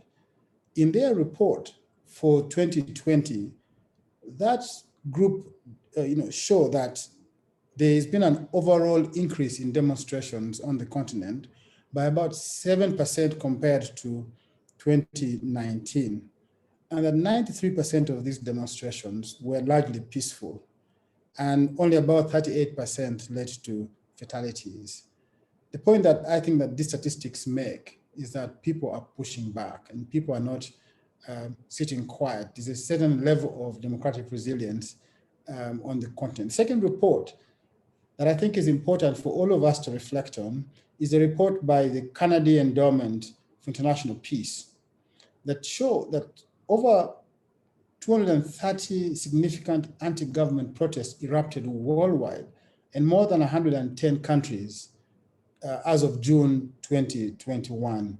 And that 70% of authoritarian or authoritarian-leaning countries have faced significant protests. If you look at the maps, I'm sorry, I can't share my screen here, but if I shared the screen, you would see that in a lot of these countries where there's autocracy, many people are pushing back, and it is important to highlight that democratic resilience, which in my case, I think it's a positive message that will encourage all of us and give us more impetus to do the work that we are doing. Sometimes if we focus on recession, it can be very depressing, and many people might actually tend to give up. I think it is important to highlight that people are pushing back, and to some effect, as we shall see. Now to your question, Ateki, it is true that there's lots of people across the continent that are disgruntled, unemployed youth, gross violations of human rights, manipulation of the democratic process to entrench autocratic rule. That is a fact. But I think that, in my view, from where I see it, a lot of things can explain the difficulties in transitioning from autocracy to a democratic rule. First, many of us involved in this movement focus on fighting the status quo, focus on speaking out against injustice, focus on helping people to understand their rights in autocratic states. I don't think there's been enough or significant investment in post-autocratic leadership. In many countries where these changes have happened, there's a trend that shows that the void has been filled by other actors that are more autocratic. If you speak about what happened in Zimbabwe or what happened in Egypt, the people's revolution, the people's uprising, the protests that led to the overthrow of autocratic leaders in those countries were replaced by similar groups or by chaos, precisely because the pro-democracy movement focuses largely on dismantling autocratic leadership, but focuses at the expense of building capacity to be able to assume leadership of the country. And in many cases, that inability has exposed our deficiencies. And as a result, we've had a continuous cycle of autocracies in many such countries. The second thing is this, that we have what I see as the instrumentalization of violence. In many of these countries, violence has become very cheap. In other words, the international cost of engaging in violence has not been as expensive as it should be, so that leaders have the propensity to unleash violence on the population at no cost at all. Just to give you an example, Uganda just went through an election that saw the massive violation of rights in the country, extrajudicial killings on the streets of the capital. In a space of 2 days, over 100 people were shot and killed. And yet we move on as though nothing has happened. Uganda is a member of the international community. It goes about doing business as usual. I think we have to raise the cost of violence, especially state-inspired violence. we've seen a lot of attempts to try and deal with violence perpetrated by non-state actors, but violence perpetrated by the state, is all too common. In DRC, you have rebel groups being tried at the ICC. In Uganda, you have rebel groups being tried by the ICC, but you don't have state actors being held to account. So the cost of violence needs to be raised if we are to ensure that we make it undesirable, to ensure that people who demand for freedoms, who demand for peaceful transitions, can demand so knowing that they can be safe. And if they do so, people who violate their rights will be held to account. The second thing really is that we must examine the role of the international community in these democratic transitions. Democratic transitions ought to be organic, ought to be processes inspired by, owned by local actors. If transitions are imposed because of external influence, because of international geopolitical interests, like we've seen in Egypt, like we have seen, for example, in Libya, it becomes a precursor for chaos, becomes a precursor for instability. And I think that we have to examine very carefully the role of international actors in igniting or in imposing transitions upon a country. I think that international actors ought to be able to recognize the importance of local community ownership in demanding for sustainable peace and development in their country. And lastly, in terms of what I see as, democratic transitions tend to happen in countries where there is a strong middle class. In countries where people are poor, where people are unable to come to the street because they have to make a choice between peaceful protests and livelihoods, you have transitions not likely to be successful, or if they happen, it is manipulated. But it is not to say that there are no examples of successes. I think for me, in studying very carefully, and maybe I haven't studied fully what happened in Sudan, the role of the Sudanese Professional Association. They were carefully plotted, were carefully planned, they were ready to negotiate power when the government of Omar al-Bashir fell. The lesson, I think, for me is that we must look beyond activism to dismantle autocratic regimes, but also prepare ourselves for transition. If the government in Cameroon fell today, we would ask ourselves whether Ateki is prepared to be a minister for justice, if Ateki is prepared to be the head of state, or if the government of Uganda fell today, we must ask the question if I was prepared and have the necessary infrastructure, ideas to lead the country. So I think that the answer is preparedness beyond dismantling autocracy to preparing for governance after that autocracy has fallen. Because whether by our own actions of protest or our own actions of litigation, our own actions, whatever actions they are, these autocratic regimes come to an end, oftentimes to a tragic end. But we must be prepared for either of those situations.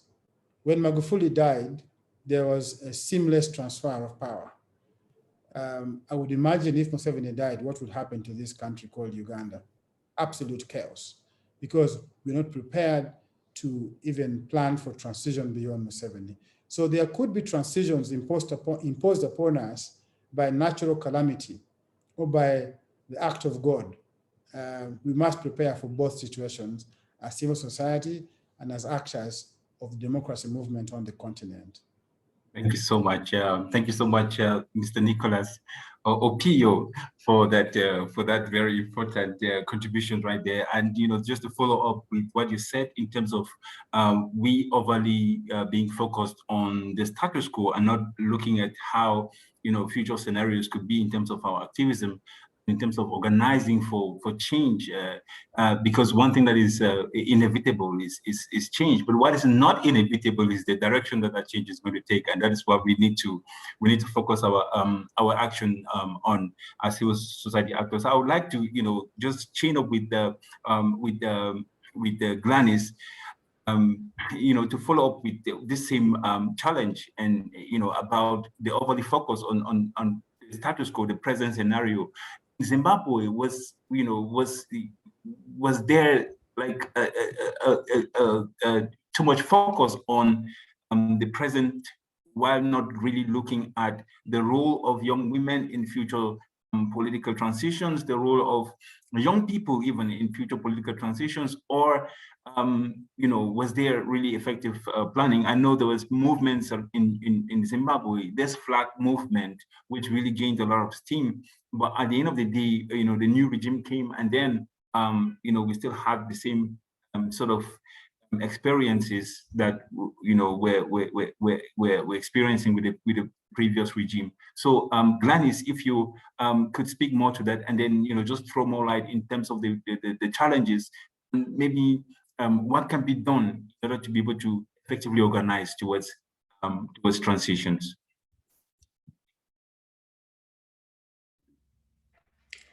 Thank you, Ateki, for the great moderation from the beginning.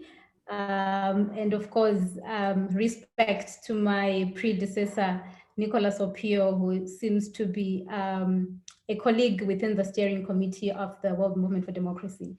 It's always difficult to speak after lawyers, because lawyers are so meticulous with figures, with research, and all, the necessary nuance around the subject.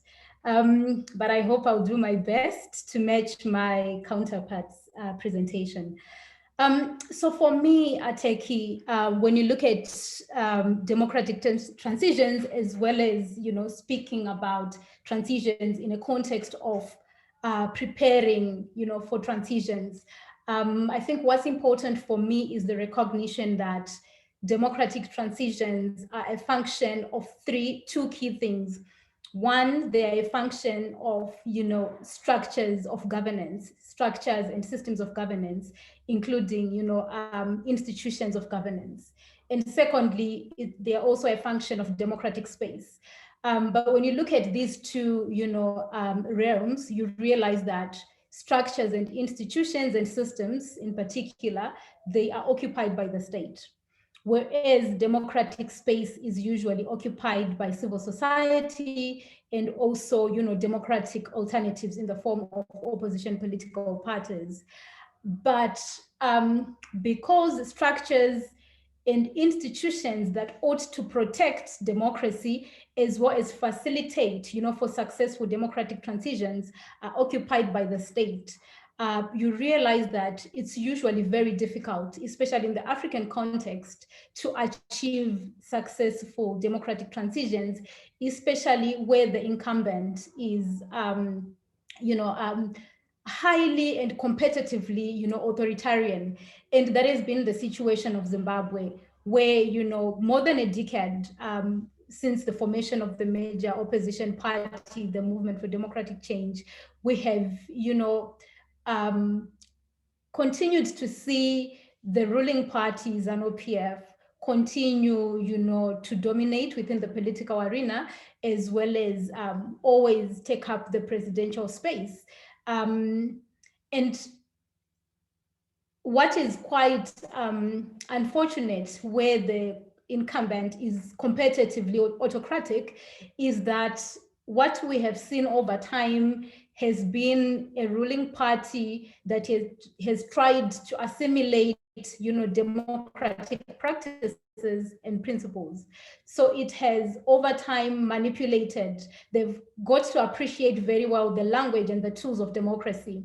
And they also got to appreciate, the value that democratic governance, achieves, of course, from the international community, as well as what it means as well in terms of local engagement, as well as regional engagement and development. So what they've done is to try and look as if they are reformists, who master and understand democratic governance. And hence, over time, you have seen us continuously getting into elections. We do have elections after every 5 years in Zimbabwe, but those elections are not free and fair, which is where, the incumbent tries to then manipulate the election so that they can continue to retain their power. And secondly, you see competitive authoritarian regimes like the government of Zimbabwe, that also, for the lack of a better word, is shameless when it comes to the use of violence. So in as much as it has tried to assimilate, democracy using democratic principles such as elections, representative democracy, the use of violence like Opio has talked about, for me, I think has been so incredible that in as much as civil society and other progressive bodies, including the international community, have tried to really condemn the violence and, even in the case of the Zimbabwean government, put in place sanctions to really restrain the government's use of violence. The government has continued to do so, to use the violence without shame, without remorse. And that is a trend that we're actually seeing, spanning across the continent, where more and more autocratic regimes are getting comfortable in using violence, to repress their citizens. So because that's what we have seen, over time, where these autocratic states are the ones that occupy the realm of structures of governance. They have the control of, electoral bodies.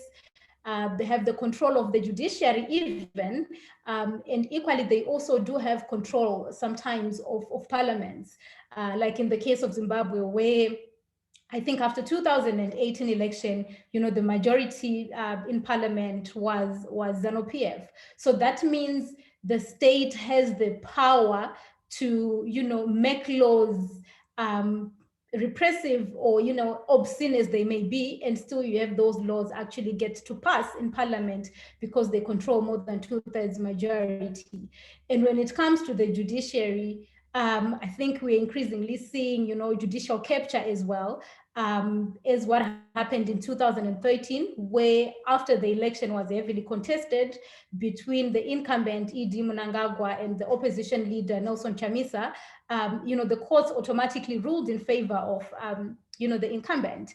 And when you then track the trajectory of how the judiciary has continued to behave since that election to date, you can actually see that, there is judicial capture where the incumbent then tries to protect, various individuals within the judiciary.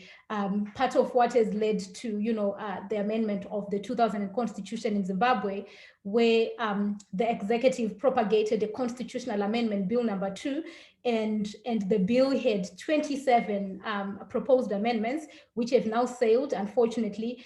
And at the center of those amendments were amendments to make sure that, the term of office of judges who are beyond the ages of 70 is actually expanded, to a period of 5 more years, so that they can retire now at 75. So it's that, idea where the incumbent, really controls the different structures and institutions of governance that makes it difficult for, countries like Zimbabwe, like Uganda, to successively, have democratic transitions. But that doesn't mean that, when you have a scenario like that, you lose hope, for successful democratic transitions. I think in terms of what can then be done, I think for me, it's therefore very imperative that we look at spaces that are within the control of civil society, within the control of democratic alternatives, which is the democratic space. And for me, that democratic space presents a lot of opportunities, albeit, of course, with a lot of challenges because of the structures of governance and how they continue to manipulate that space. But I think there's a lot that civil society can do, to make sure that we prepare ourselves for transitions. The first one, I think, it's really holding accountable democratic alternatives, because as civil society, the beauty of our work is that we stand in the middle, highly political, but very much non-partisan.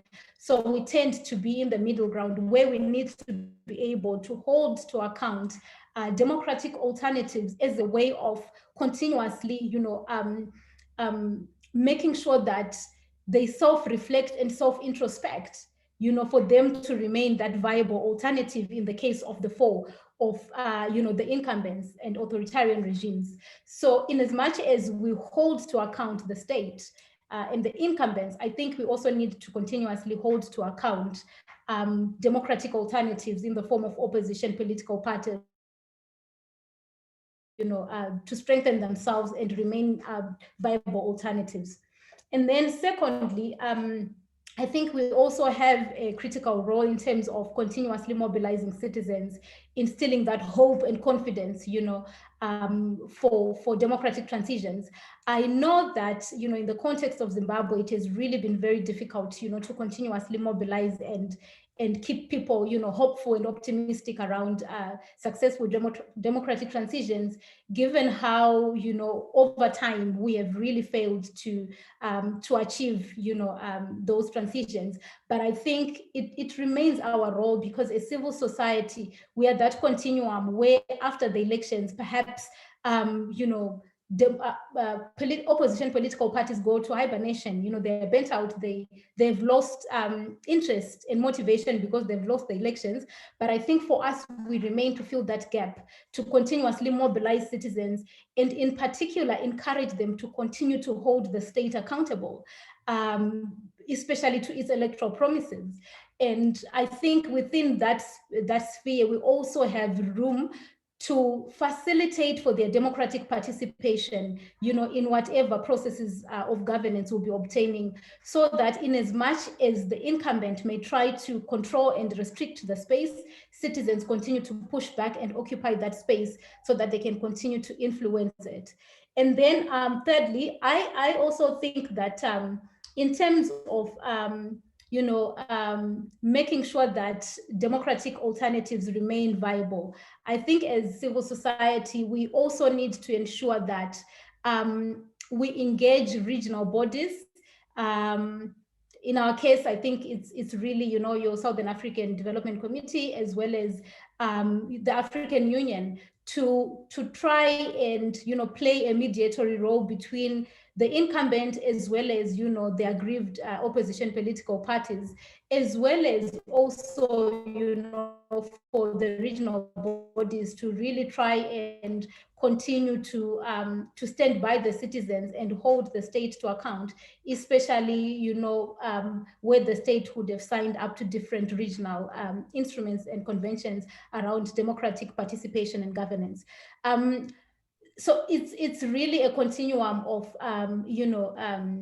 practices that we need to continue to cultivate in order to make sure that citizens remain motivated, as well as, use different tools at their disposal. Somebody talked about, use of liberation tools. I think those are some of the things that we need to continuously harness as civil society. So our communities, they embrace those alternative ways of creating a democratic space where the physical space is constricted, as well as, use of different tools. It can be music, it can be, edutainment, to raise that political consciousness among the citizens and the need for them to continue to participate despite, the difficulties that they may face.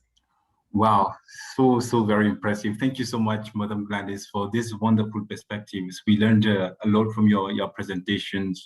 Transitions are functions of structures and institutions and democratic space.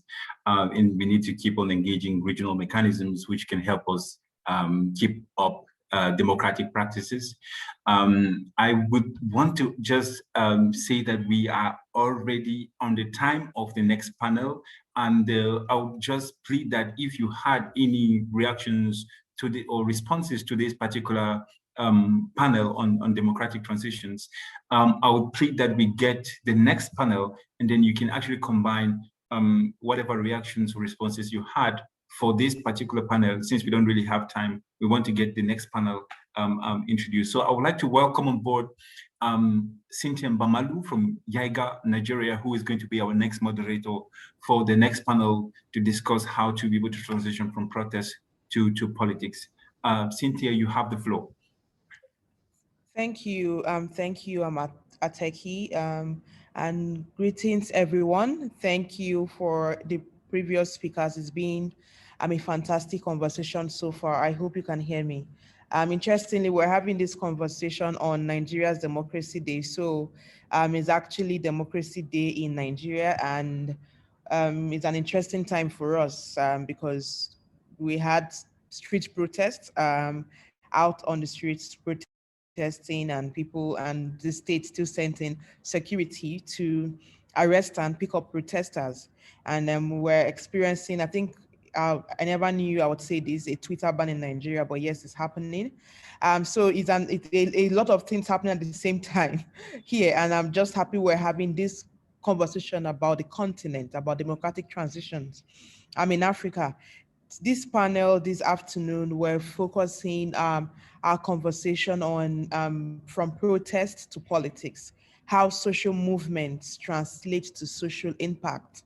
And we have a rich panel. I'm really honored to be amongst very powerful people in the continent. We have Winnie Omar.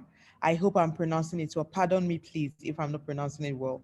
And I hope you can hear me clearly, please. We have Winnie Omar. I'm from Sudan. We would have we also have Farida. I don't know if she's here now. Farida Naborema. Pardon me. She's from the Togolese Civil League, Togo. We have Mar Yang from Gambia, participate the Gambia, and we also have Kwekweza Namatai. Kwekweza Namatai. I hope I'm not pronouncing it. It's my dialect and with my ethnic tongue, but please pardon me, from Zimbabwe. And it's going to be a 45 minutes conversation because we also want to have opportunities to hear from everyone present here and to contribute to the conversations. According to the United Nations, democracy is founded on the principle of the will of the people, and is the source of that is the will of the people is the source of legitimacy of sovereign states.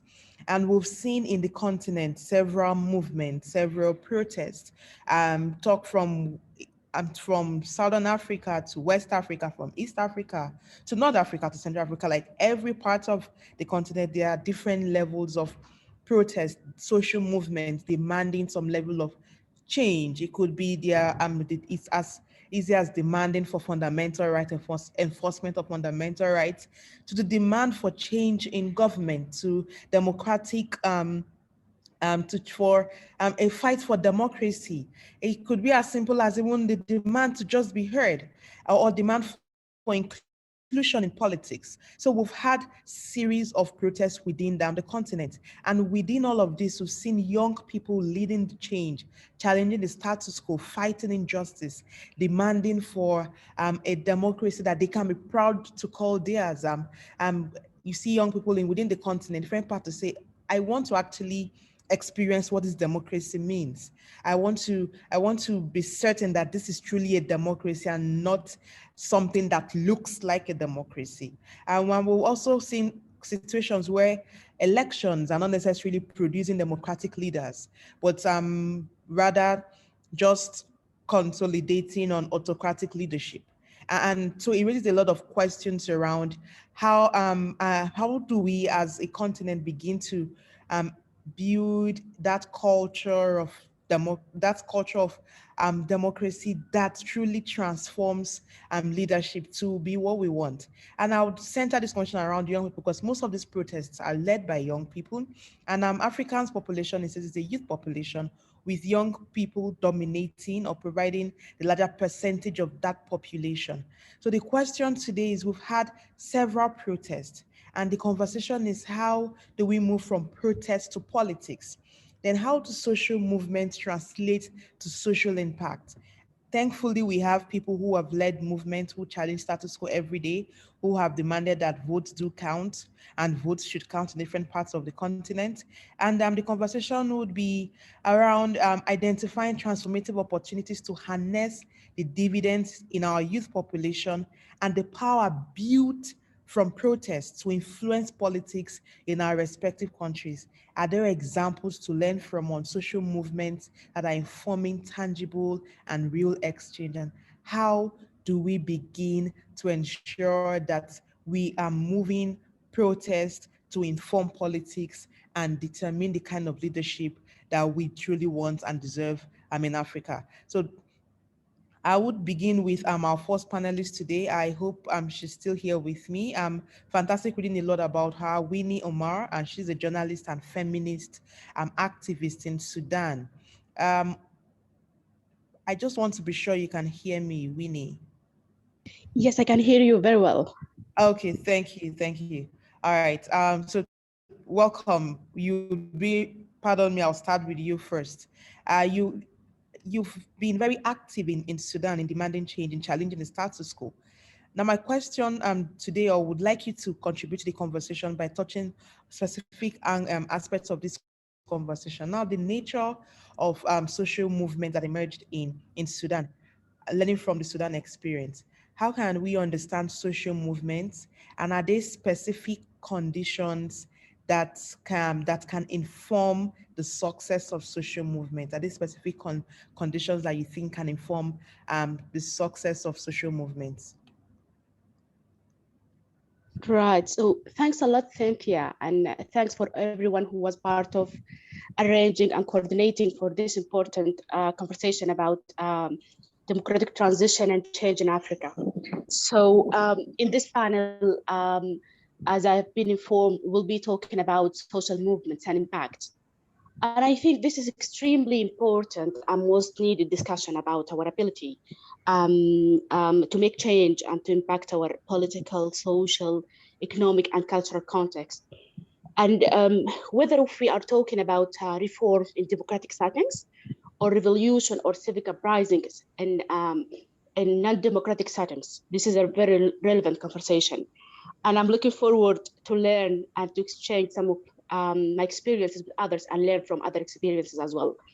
And I've been so glad to hear the other two panels and other panelists who are reflecting very insightful informations and points about defending civic spaces and the transition itself.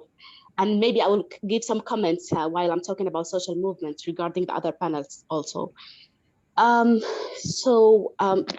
think when we talk about social movements or collective action or civil mobilization, two questions are posed. One is related to the purpose, the agenda, the demands of this specific social movement, its identity and agenda. And at the heart of this question poses another question, which is related to the theoretical framework of this social movements. How does social movement think of change? Who are the main actors? Whose interest is defended here? And whose voices is being heard? In case of Sudan, and I will be reflecting a lot of my points about Sudanese a case, but I will try to talk generally also. So in the case of Sudan, or in the Sudanese case, historically, unions and workers' movements, women rights movement, and student movements are some examples of the long-standing social movements in Sudan. They have been standing for rights for their rights, for their political and economic rights, for their social and cultural rights also, since the independence of Sudan. But recently, we are witnessing a new kind of social movement, or I can call it so far kind of activism, that I will try to examine in my contribution here. The other new emerging social forces have organized themselves in resistance committees and neighborhood committees, and we can still define them as protest groups, and they are mainly led by youth. The question of theoretical framework and ability to conceptualize the issues posed here is a key question and need to be thought of carefully, and addresses in strategies and tactics that will be adopted then. And here lies the second question, which is related to the political strategies and tactics these social movements are adopting. In Sudan, youth movements and other protest movements have adopted many tactics, such as marches, protests, sit-ins, strikes, and civil disobedience. And maybe you have followed some of these techniques and some of these great resistance techniques that led to the ousting of the previous Islamist regime. But now we are faced by the same old question of understanding our rooted causes of our problems as a country, and what other solution that we can suggest to solve these problems and to come together as one nation. And here I'm trying to introduce the concept of the praxis of the social movements, how to translate the theoretical framework into action and practice, strategies and discourses. How can the theory lighten the action and guide it? And how can we read and understand the theory from new perspectives informed by the reality and everyday life? So here I'm trying to put the theoretical framework and the practices of this social movement and this activism beside each other. I'm trying to understand how the activism, the everyday activism, and the thoughts and perspectives and agenda of the social movements is informed by any kind of ideologies or theoretical framework on conceptualization. And on the other hand, how can this activism inform the theory, inform the ideology, and make it more vivid and more flexible to understand and to move hand in hand with the reality? This dialectical relationship of the theory and the practice can provide a good starting point to build social movements that can rely on its impact, to rely on its impact, and to rely on its political strategies. There is also the question or the issue of the internal dynamics of the social movements itself. It's not just the discussion. When we talk about social movements, it's equally important to talk about the internal dynamic of the social movements. And it's a very relevant issue here because the structure of these social movements, the decision-making process, and the democratic practices within the movement itself can define a lot and can define and can impact the reality differently. So it's also about not just about understanding or focusing on the political atmosphere that's happening outside the social movements, but it's also about understanding the internal dynamic that is happening within the social movements. I think also the other thing I want to highlight is that learning mechanisms and learning tools that we need to look at. And I think when we talk about the Sudanese case, we can understand clearly that the learning process is going very well, especially with these new emerging social forces. When they adopting all the time, they're adopting new techniques. They can change here and there about their tactics for protest, their demands, their agenda, and the way that they can move forward within this political atmosphere. So I will stop here because I was just trying to highlight some of the key issues that I think they are important when we think about social movements. And maybe I will come back to talk more clearly about the Sudanese issues and the challenges that are facing the social movements here in Sudan, and some of the opportunities we have also. Thank you. Thank you so much. That fantastic perspective, and I can't wait for us to expand on that because you've just thrown up a lot of mind-boggling conversations or ideas that we need to expand on because we're talking about social movements, informing social impact. My brother Mara Young, can you hear me clearly? Yes, I can hear you, Cynthia. Oh, perfect. Thanks. Good to have you. I'm good to see you again. So we're talking protest to politics, right? And I remember the last time elections in the Gambia. I remember the whole Gambia has decided, and the demand by young persons that their votes counted and their votes must must bring in the leader that they voted for. And we saw young Gambians, we saw citizens in the Gambia also rising up to demand that they needed to see the change that they were hoping to achieve in the Gambia. So I think for the conversation as an introduction, looking at the experience from the Gambia, how would you, in your assessment, how would you assess the influence of social movements in the Gambia? How would you assess its influence in determining the leadership in the country? That's one arm of it. And the other is would you assess the engagement, the whole demand for change in leadership? In your assessment, do you think that you've seen that the level of result or the quality of leadership you were hoping to achieve when you went to the polls to decide, especially because we're also in another year of elections in the Gambia?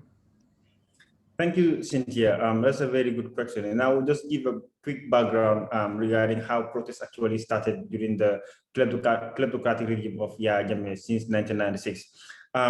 In April 2000, there were mass protests that were organized by students, and they were demanding for change and improvement of the livelihood of students in the Gambia. And under the Jammeh leadership, and the truth have actually been established by the Truth Commission, the Jammeh administration gave a directive to make sure every student that was on the street protesting is dealt with. And then 13 students lost their lives. Some are working on working age, and then others have been paralyzed. And they still, should I say, they didn't have been cut short. And as a result, until date, some of these people are receiving treatment. There are some of them who actually got bullet in their system, in their body for 19 days. Until of recently when it was taken off. So fast forward in 2016, there were some political opponents that were on the streets protesting for electoral reform. And Jammeh gave a directive as well to arrest and torture those political opponents, some of whom actually lost their life. So this actually gives the impression that kleptocratic leaders are always opposing, and autocratic leaders are always opposing protest. And because they see protest as a threat to influence political decision and awareness, they always put in this at work. So the civil society organizations and then of the diaspora actually started advocating for the youth to actually go out during election and make sure there is change. And the change actually comes through electoral process. We went out and then voted Jammeh out in December, but that was not the end of the transition. Most of the time, when we talk about transitional justice, we might focus only on elections, getting a dictator out. I think that's what most countries has oversighted.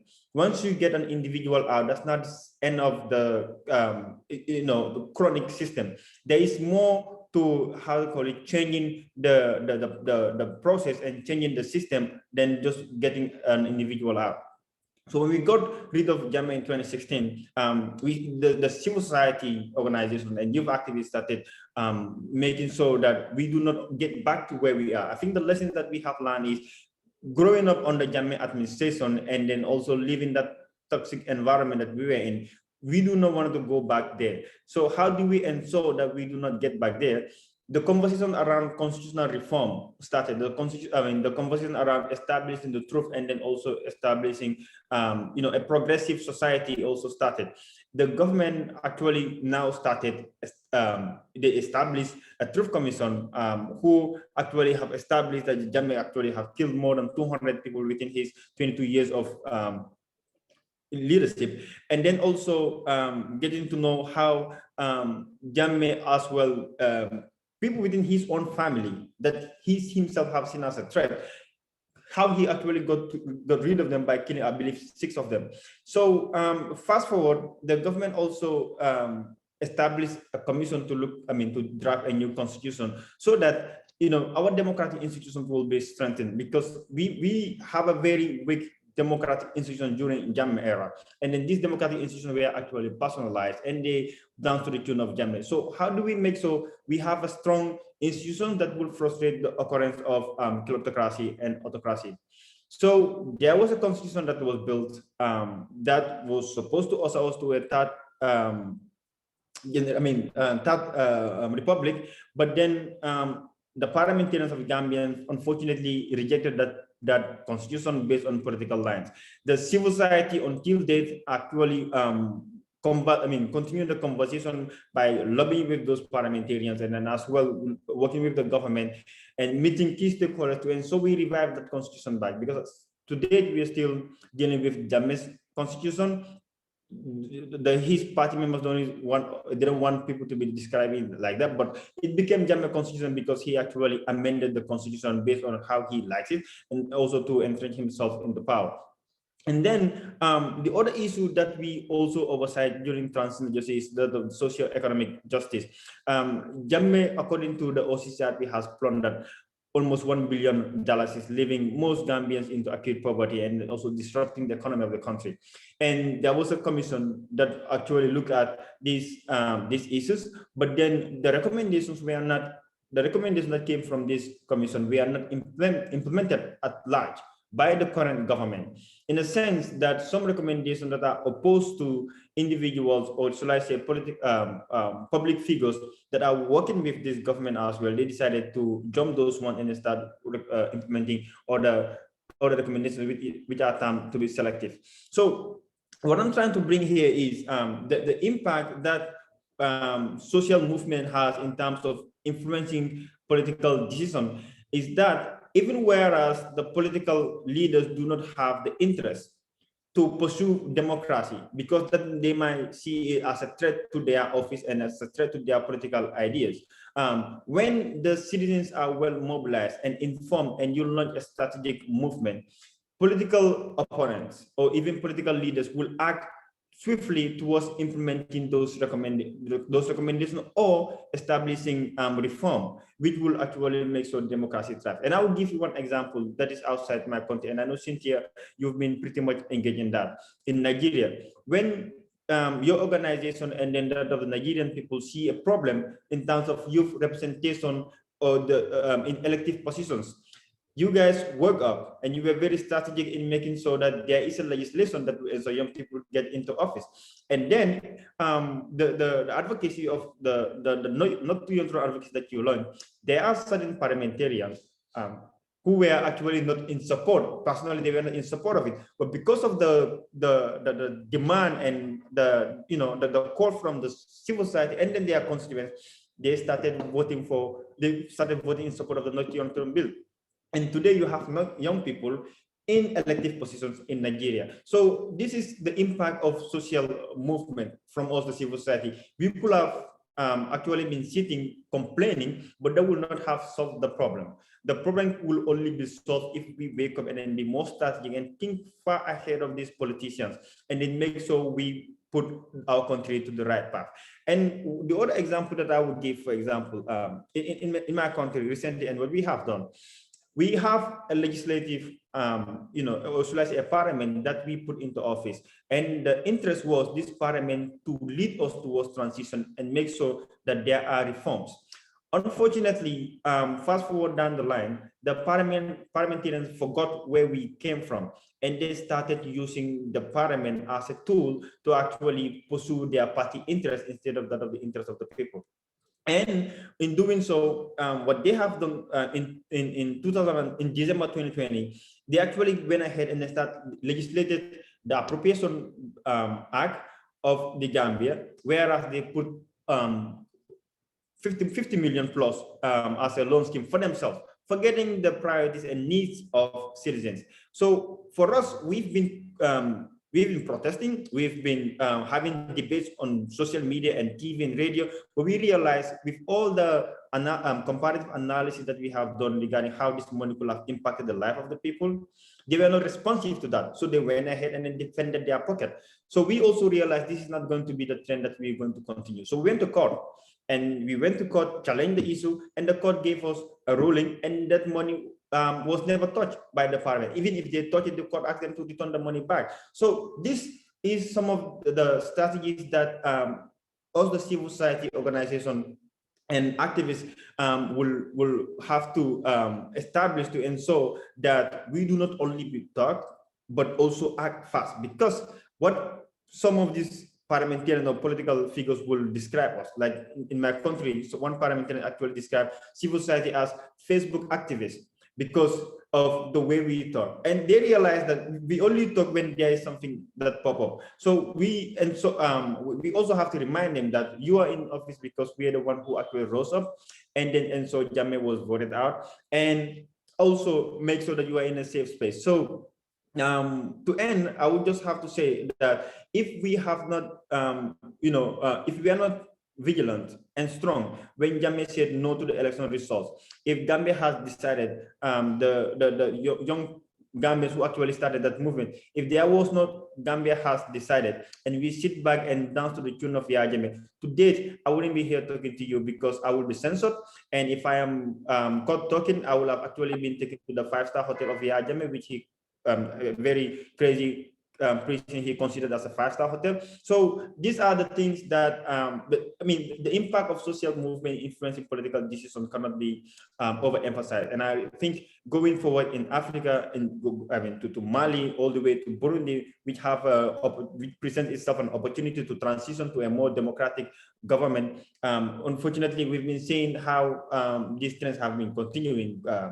Political or military taking power within 9 months, again going into another coup d'etat in Mali, and then also in Burundi, the Emboro Rekure, how the former the late president actually used those group of people to pursue their political interests, and also torturing certain individual political opponents. I think these are certain lessons that we need to learn as Africans, and then move ahead towards making sure we have a more progressive society, and then have a very strong democracy by not only protesting. Protest is good, it's so we can show our dissatisfaction, but we also have to be very strategic in making sure that we influence change. Thank you, and thank you, Mara. We have to be very strategic in making sure we actually achieve change. And my sister Winnie also was talking about what's changed, the social movement and vision. I think Namatai is here, but she was having some internet challenges earlier. Are you here? If you can hear me, just respond. Namatai? Yes, I'm back. Oh, welcome back. Am I pronouncing your name correctly? You're actually doing it better than most. Thank you. Okay.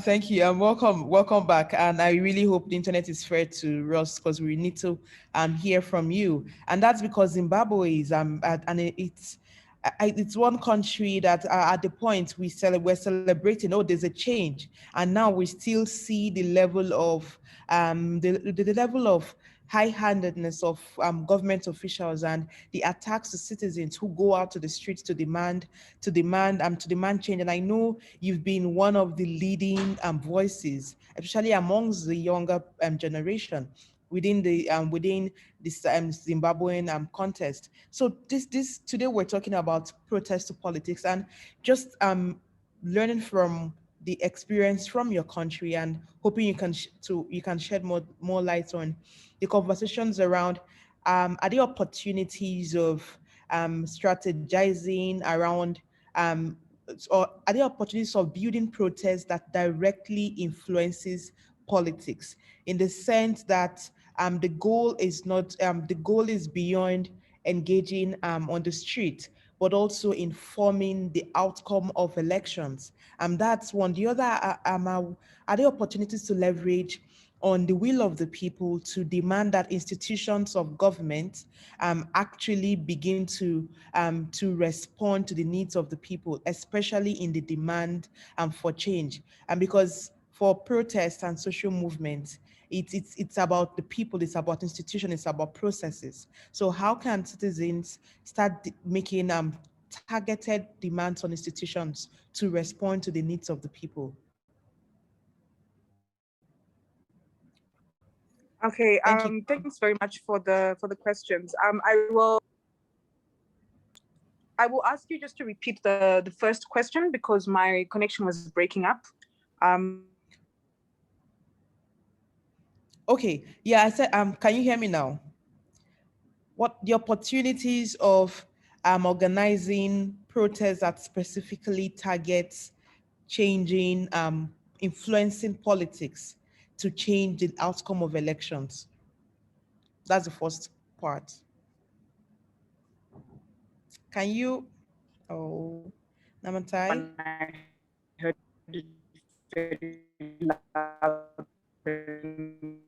Oh.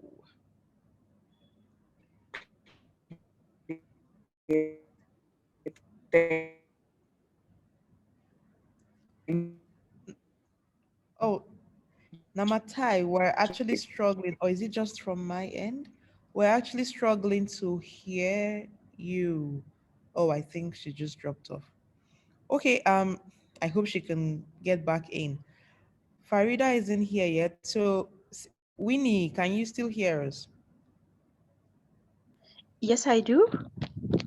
Yeah, I'm I also am just having so that we unstable don't. connection, but yeah, luckily I'm still here. Okay.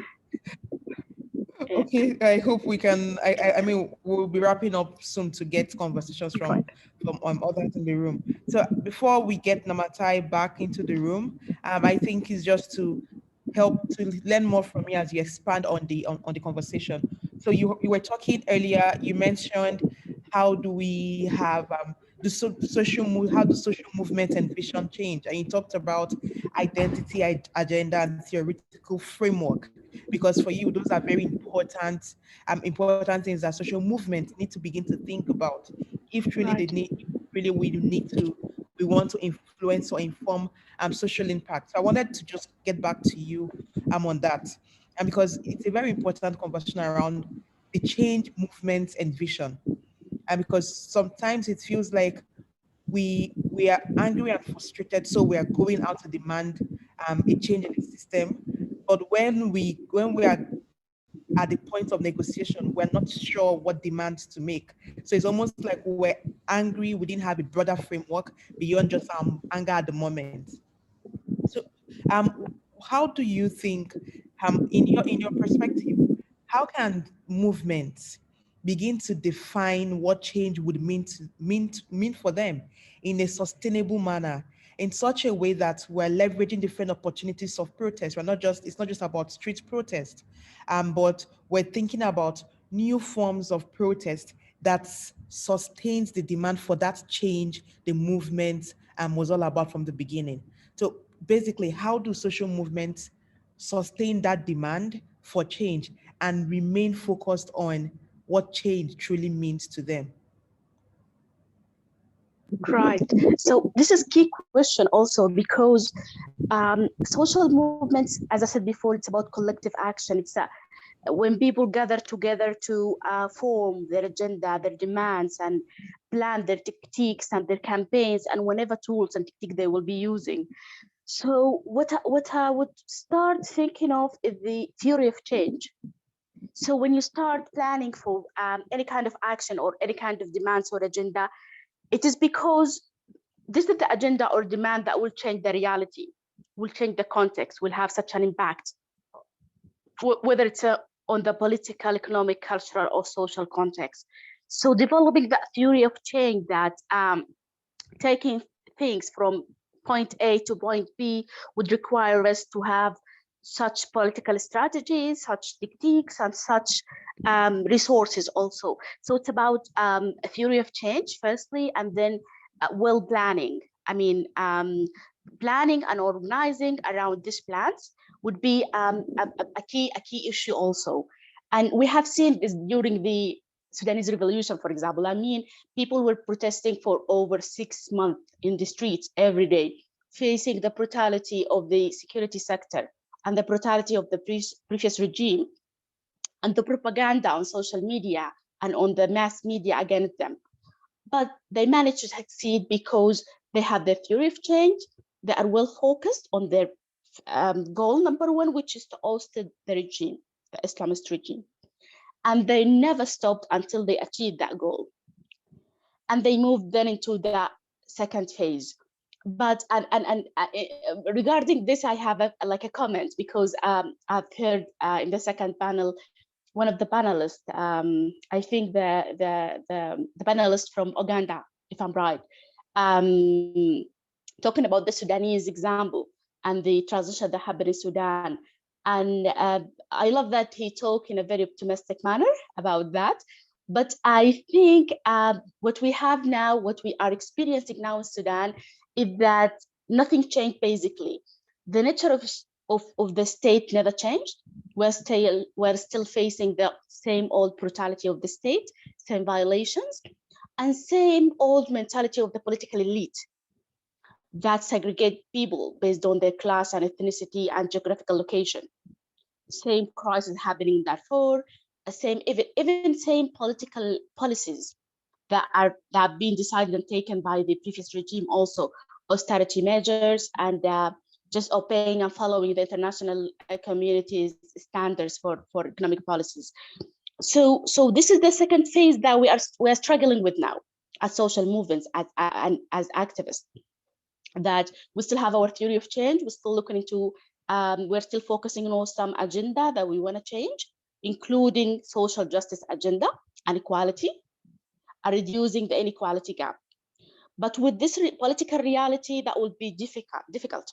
That's why we are having a lot of conversation now about what to be done, what other political strategies and discourses that need to be taken to bring things back into that collective action to move forward with the change, and whether that required to ostrich this current transitional regime or to push for reform, for example.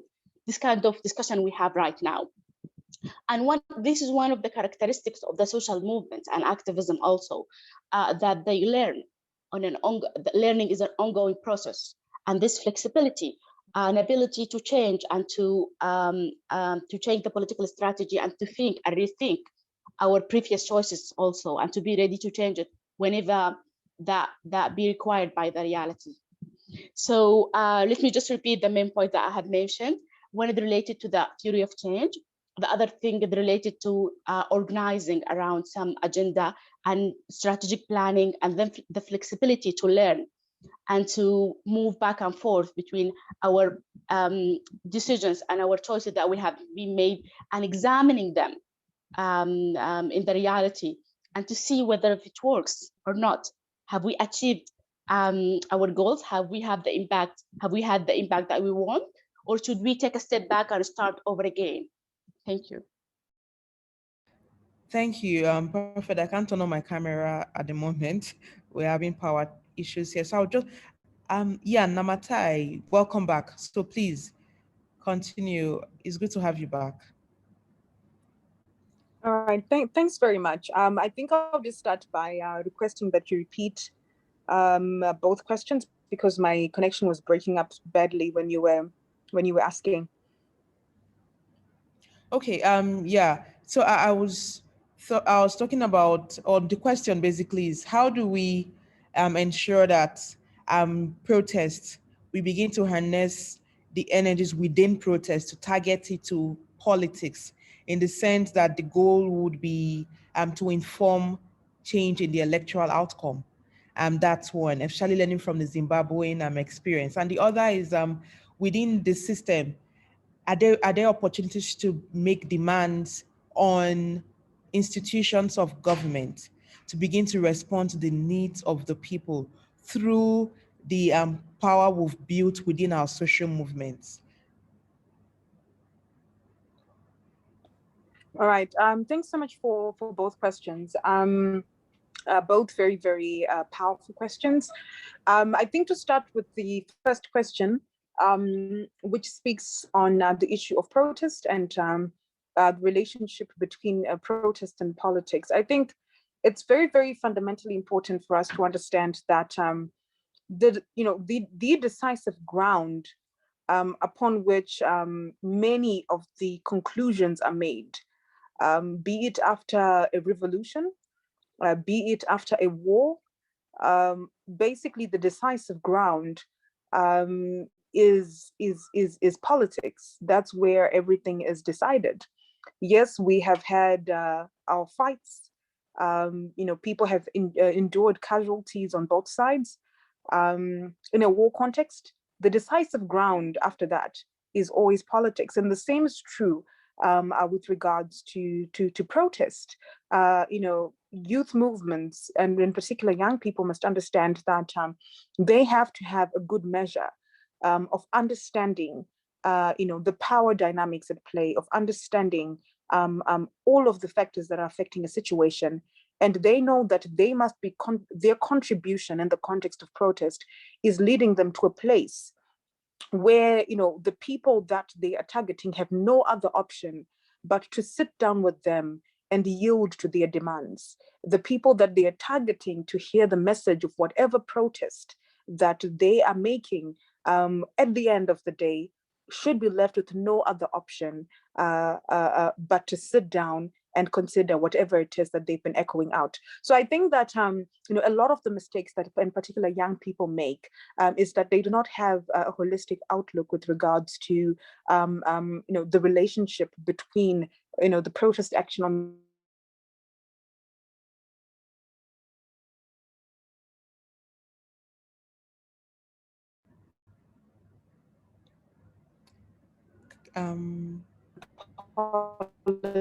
Okay, Namatai. Dynamics that are potentially important for us to. Okay. All right. Am I? Yeah, you're breaking a bit, so I think you're coming back on. Am I audible? Yeah, we can hear you now. We can hear you. Hello? Oh no. Can you? You're muted. Namatai? Oh.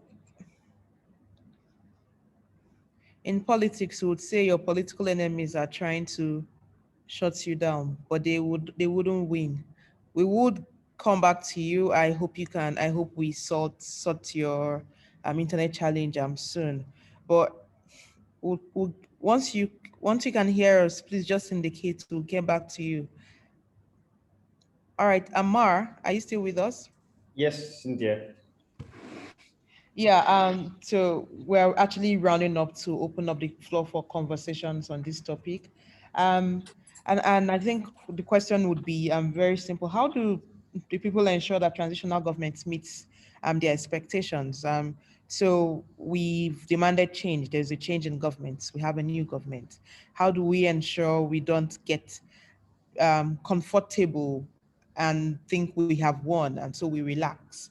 And rather than ensure that we actually see the results of that change. So how do we ensure that we see the change we want to see post our engagement?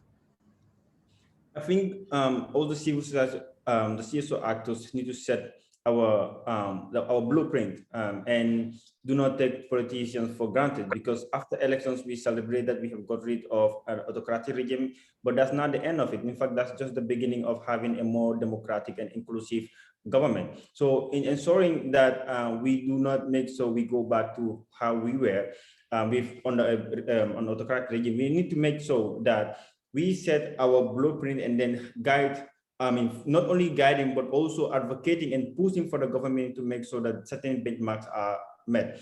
By doing this, we need to ensure first by looking at the back, what actually gave us the opportunity to make sure that that particular individual who is being called the president because he was elected, actually personalize office and use it at his or her expense.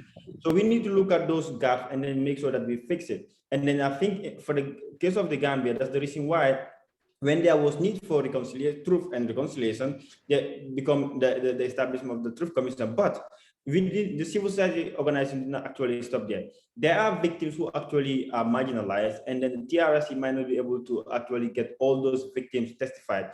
The civil society organization and my organization actually, what we have done is to identify certain victims that are marginalized and they have suffered on during the Jammeh era, and then bring them in the process so that they can actually have the justice that they've been yearning for by giving out the truth. And then the TRC, which is responsible for preparing this recommendation, will make sure that the justice actually comes in their way. But the other thing as well is to make sure that we continue the fight.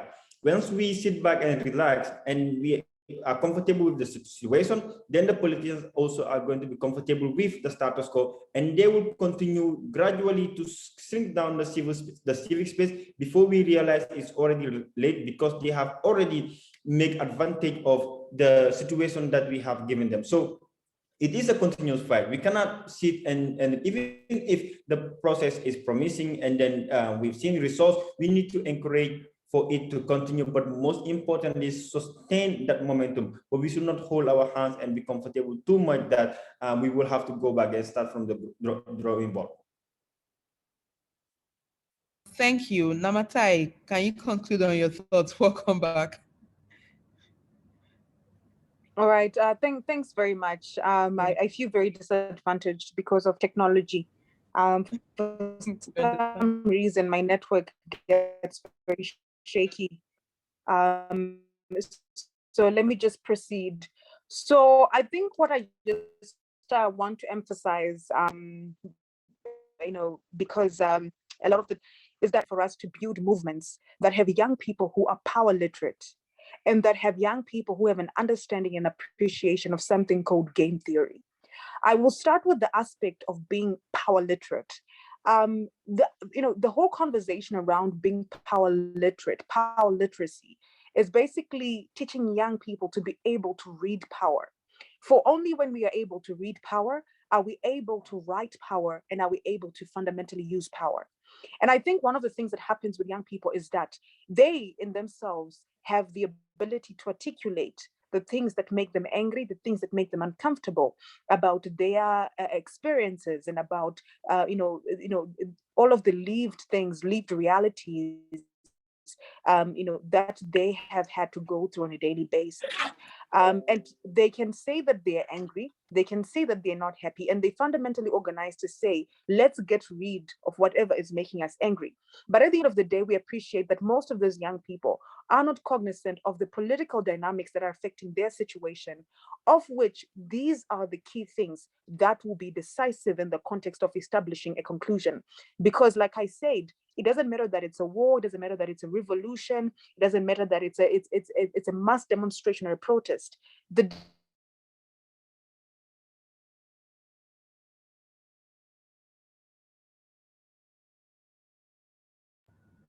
Oh. Hello. Decisive ground. The decisive ground of any that you were demanding. So young people must be in a position where they become Namatai, we're struggling to hear you.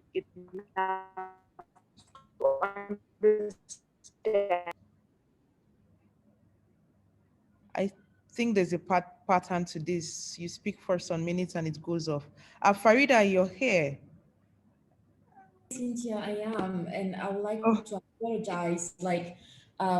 It's kind of like a story to live in a country where like the light is a luxury, and then unexpectedly you just lose power and your internet modem wasn't charged properly. I'm so sorry about that. That's all right. I understand. We're also having that challenge, but it's good to have you. You're one of the inspiring young women within the continent, especially leading movements and demanding for change that truly brings democracy to the people. And just learning from the experience of Togo, Togo had been, yeah, you've been in the streets for how long, demanding a change to a government that had been there for like forever. And last year you had an election, but the people did not seem happy or satisfied with the outcome of the election, and there are still lots of questions within that space. And I think it would be nice. We're talking today. We're discussing from protest to politics. How social movements inform or translate to social impact. And it would be nice to hear from you, learning from the experience in Togo, especially organizing both within and beyond Togo, because you're not just operating within the system. You're also working. At some point, you had you had to work from outside, but you still kept on the message. So within in a system that's basically do not want change, and a system that wants to maintain the old guard. When I say old guard, people that have been in the space for forever. How do we ensure that young people leading movements do not and are not overwhelmed by the space, that they can remain consistent in demanding change, both during and post elections, especially when elections are not truly reflective of the desires of the people? How do we keep on making that demand and not getting too frustrated? Mhm. Thank you very much, Cynthia. Before I even answer your question, I want to say that it is the deception over the electoral process that led me and some of my comrades to found the Former School movement in 2011. And why do I say that? Fonya Simbe became president in 2005.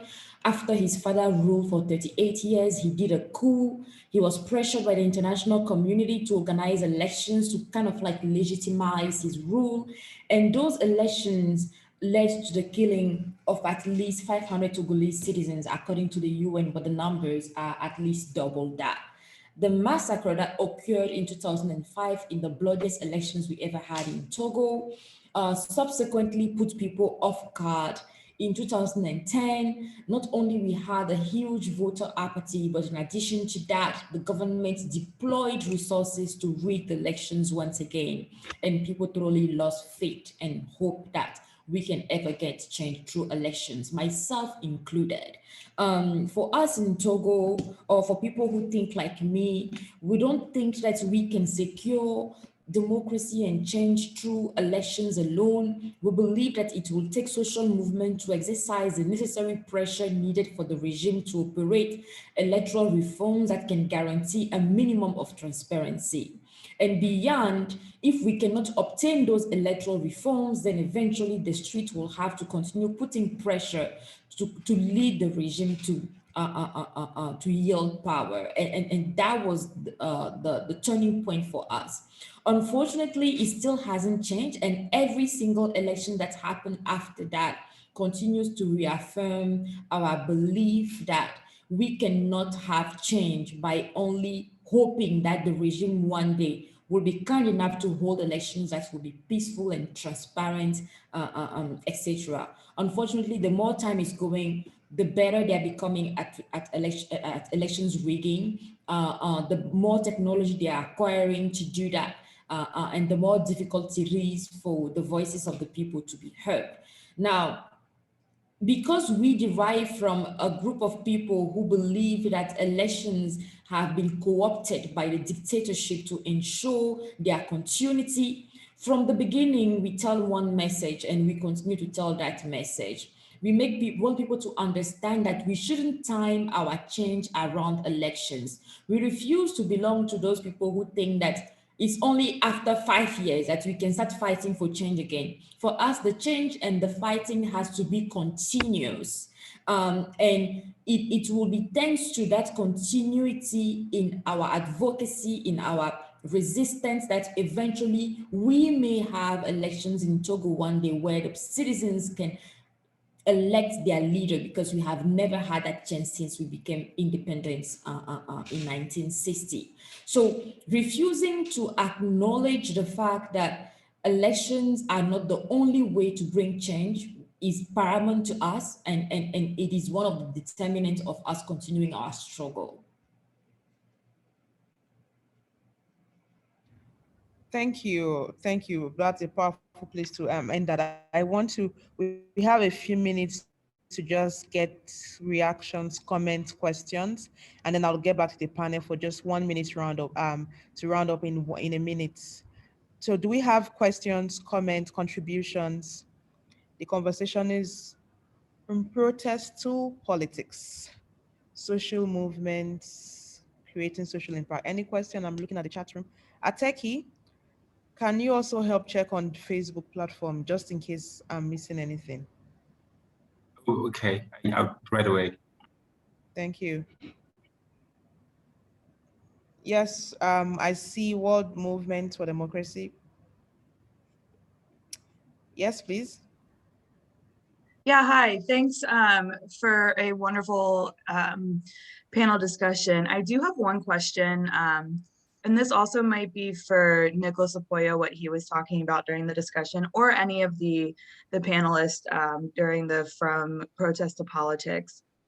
One of our initiatives that we have here at the World Movement is called the Crossover Initiative, where we look at supporting activists who enter government after a political transition.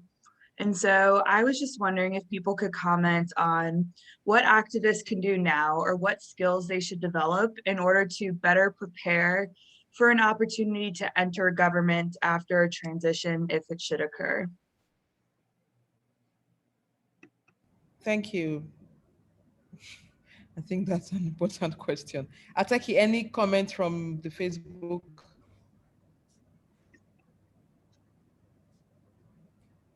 Okay, I hope we've not lost Ataki. And I would just go around because Namatai didn't conclude on her thoughts. I would just let she's back here, let her conclude, and then the other members of the Ataki, anything for me? Yeah, somebody's commenting from Tbilisi in Georgia. Okay. He says, very interesting meeting, good questions and good responses, useful to us too. For the Northeast, it is good that you raised the question of what protest movements should do if they are successful in dramatizing the problems, but don't know how to translate this energy into successful democratic parties that can create new governments. That is our situation here. So I guess maybe some of the panelists would want to comment into that as well. Yeah, I hope they got, yes, please, Farida. Okay, I'm sorry, I should have raised my hand. I forgot that function. What Atiki said is quite interesting, but there is one thing that I am in the opposing view of wanting to convert social movements into political parties. We do need political parties to seize power, but we most importantly need a very active civil society. And in our country, civil society voices are so suppressed that we do not have a check and balance system. And we have seen many cases in the past where people were in the opposition, where they were activists, they were fighting for change, but then when they came to power, they ended up doing the same or if not worse than the regime they were fighting against.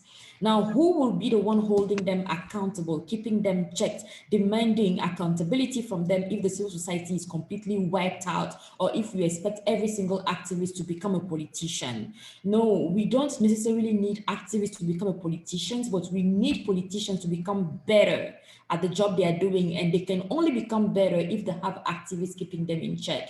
So for me, the level of engagement that we have in our cities, when you see the number of people who are implicated in politics, who are fighting for democracy and human rights and rule of law, they are not enough for us to want to remove them away. We don't have enough people in civil society, and that is why we are still behind. It is not because the civil society is not becoming politically active, or not politically active, not becoming involved into decision making and running for office, that we are not having the change we need. It is because we're not having enough people keeping those in power in check, and which the effort should be about strengthening the civil society, building its capacity, removing the fear of involvement in politics so that young people can understand that, yes, we can be an activist and stay and remain alive. We can be an activist and live a decent life. We can be an activist and not go to prison. It's only when the space will be less brutal that more people will be interested in joining. And the more people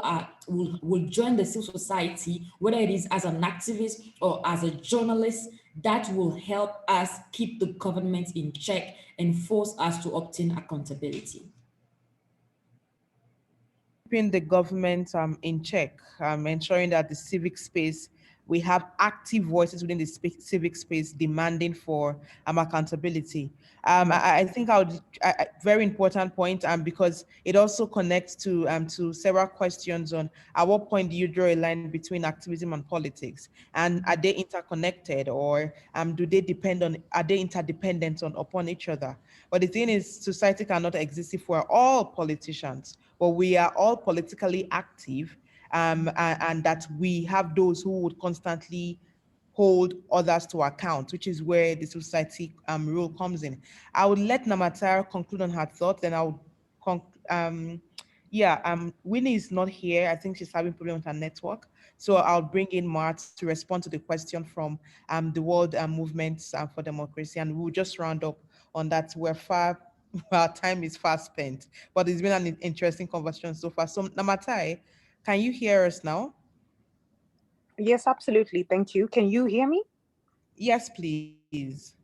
Right, wonderful. All right, so yeah, I don't have a lot of time, so I think maybe what I'll just say is that the part where Farida spoke, I think that would have been my resonance, because in the few glimpses of the conversations that took place, when I was popping in and out of the meeting, I got the sentiment that people think that activism or civil society is us transitioning into politics, but that is not my individual perception.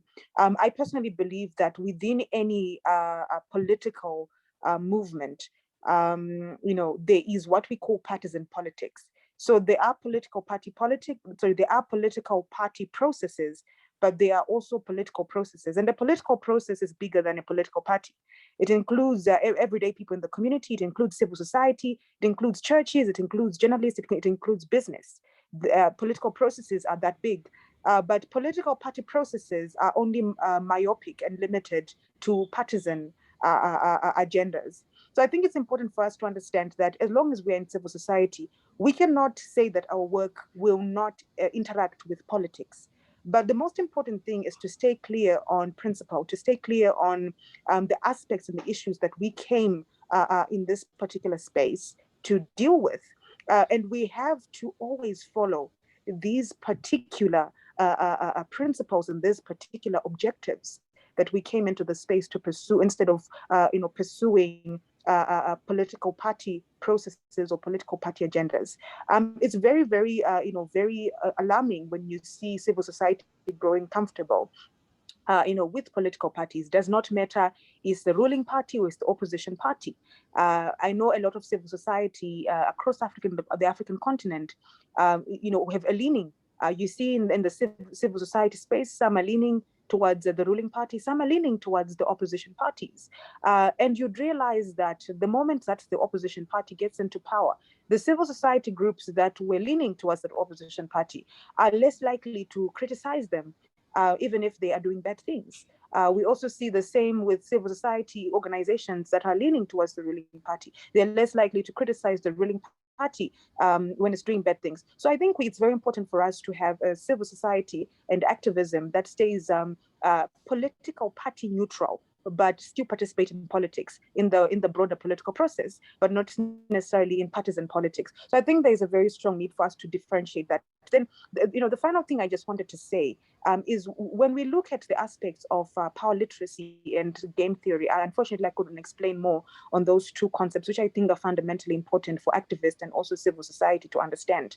One of the things that's very clear is that there's a spectrum within the activist movement for democracy, and there's also a spectrum within civil society organizations that are vouching for democracy.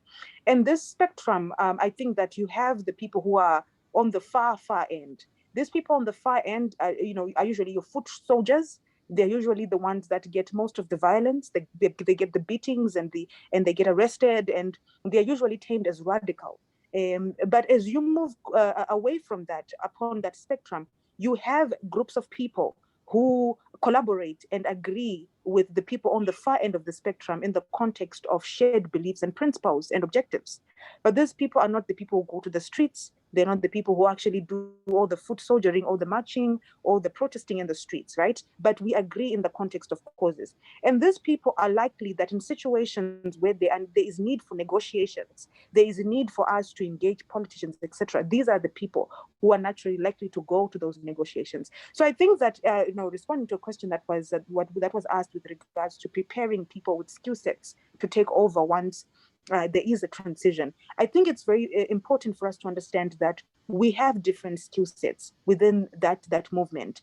And it's very, very unfortunate because sometimes the people who do all the foot soldiering, they take all the beatings, they are the ones who are getting arrested, etc. Sometimes they might not be the people who are best suited to take in the professional roles, to take in the diplomatic roles, to take in all of those roles that then come after a transition or as we move closer to a transition. And I personally, as an activist, have learned that it's very, very fundamentally important for me to give opportunity to people who have skill sets that are better suited for a particular situation. For instance, I know that I'm very outspoken and frank. So in situations that require negotiation, I would rather some of my fellow activists who are better at doing that, they go for those things because you are most likely to come up with a consensus. Because I know that if I go there, I will be very, extremist and probably radical to say, no, we don't want that. But sometimes the situation does not call for that. Maybe it calls for compromise. Maybe it calls for building relationships. I'm not very good with that because usually on Twitter you're throwing stones at the people that you're not happy with. So the day that you see them in a workshop, in a meeting, and you want to engage them, for you to come up with some kind of compromise or agreement, it's a give and take. There is no relationship that has been created to do that. So there are people who are fundamentally important in our movements because they're good at creating relationships. I think the issue now with a lot of activists on the ground is they now start to feel entitled to say that we are the people who went to prison, we were beaten up, we were arrested. So they have a sense of entitlement to say that, if there are any bougie, fancy jobs and if the outcomes to the struggle that mean that we're going to get this or that, we are the people who are most entitled to get that because we suffered the most, which I think is a very problematic way of thinking. I think that what's fundamentally important is to get the right people for the jobs and to always have activists who are not interested in terms of like political aggrandizement or getting the bougie fancy jobs, but activists who understand that it's actually a sacrifice. It is actually a sacrifice where you are risking everything and sometimes you might never be rewarded. Sometimes you're not the person who's going to get the bougie job when there's a transition, etc. And you'd actually realize that this kind of thinking emanated from the liberation war movements where you have disgruntled comrades, war veterans who went to war. But when they came back, they had not gone to school. They were not taught diplomacy. They were not taught professional skills and etiquette. And then the people who never really went to war but were just opportunists ended up getting the jobs in government. And they are angry and they say, but we suffered the most. So I think that it's very fundamentally important for activists to be able to think along those lines. But at the end of the day, if we are able to build that democratic society that we wanted, it doesn't really matter who ends up, like in that government position, as long as they're able to do the job, as long as they honor the struggle, as long as they honor the people who were beaten up, the people who died, the people who were arrested, the people who were raped, the people who endured all of that violence for them to get there. It should not be a problem because what we are fighting for is to build a society, that is enriching and a society that's very important. So and a society that's fundamentally protecting its citizens. So I think in conclusion, with regards to protest and politics, I believe that there is a relationship and there's a very strong and delicate tension between the two. And what's fundamentally important is for us to create a balance between our protest and the politics, and also to differentiate between a political process and a political party process, because those things are essentially very different. Over to you. Thank you. Mar. I think I actually hold a different view with some reservations. Because what I believe is if we create the democratic space and then defend it, I will give a scenario in order to give the reason why I actually have some reservations. For us, the civil society organizations or activists, if you want to influence change, it's always subject to political will. And the ones that can actually make those those reforms happen, especially that of the parliamentarians. I actually personally believe that we should not have all members of civil society or transforming our civil society organization into political parties. But what I believe is we should be able to make within the civil society some strong, practitioners that we can get to parliament to defend our interests, and then make sure once we get a policy table before the parliament, they can debate, and certain policies and agreement that is coming from the executive, they can block it if it is against the will of the people. Most of these parliamentarians that we elect from within ourselves, we elect them because we put our trust on them, but they betray our trust when they get into office. And also, once we advocate for democracy, we elect and have confidence in those people and then put them in power, but they also betray our trust. So how do we make sure we hold them accountable? From CSO level, we can advocate and push for accountability, but it is going to be more, the accountability is going to be stronger when we are at parliament. I'm not saying that we should go into parliament, but when we have those that actually honor and then know how we feel and stand for us at the parliament, make sure that there is accountability, strong accountability from the parliament level, then I believe at some point we should get our CSO practitioners advocating for such in parliament. Look, I think the reason is we cannot always be waiting until there is a problem and react to those problems. We should also make sure that we mitigate those problems. In certain countries, from the civil society perspective, we cannot actually sponsor a bill, right? We have to go to a parliamentarian to sponsor that bill. And when that bill is actually sponsored in parliament, there are different political parties. And even if you lobby with this party representative, they actually have to resort to the decision made by their political party. And I'll give you an example. And that is the constitution of the Gambia, right? The civil society wanted that constitution to be approved by parliament because it is citizen-centric and it is citizens that actually contributed towards the development of that particular constitution. When it went to parliament, some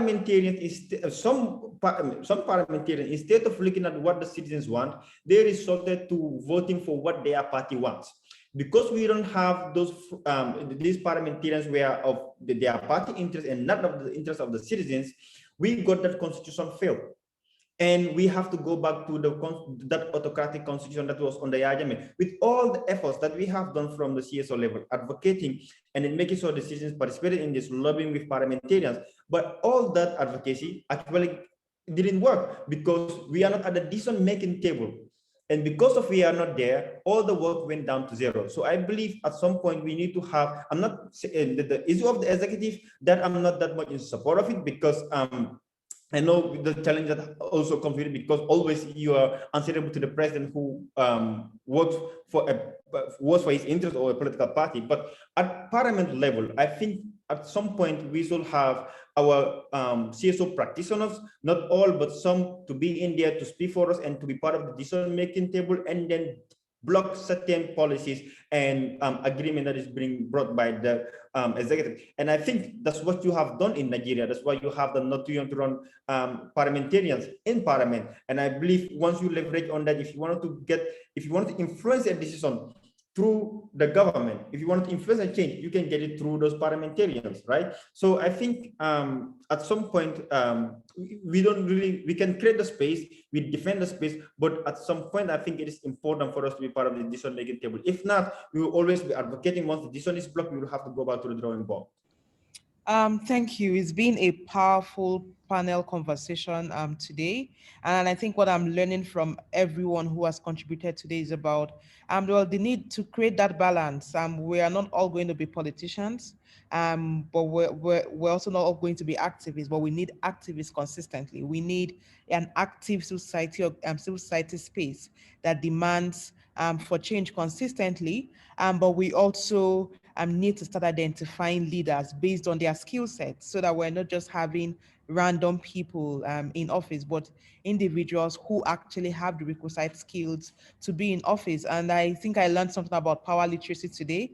They need to start ensuring that our people are power literate. They understand what power is, how to deploy power, how to engage and negotiate with power. I think that has been it's been a phenomenal learning today. And then the importance of ensuring that we remain consistent and not get tired, because at the end, if our social movement, if we don't envision the change the social movement seeks to achieve, then we'll be losing it from the beginning. But if we remain focused and remain consistent on that change we want to achieve as a movement, it is easier to begin to see the level of impact we want to see in the system. But consistency in the engagement is one of the things that has been repeated here. But I think a lot about strategy and intentionality, just so that it's not just protest for the sake of protesting, but protest because you want to see change and you're targeting each issue, one issue at a time, but remaining focused on that particular goal. I think it's been a fantastic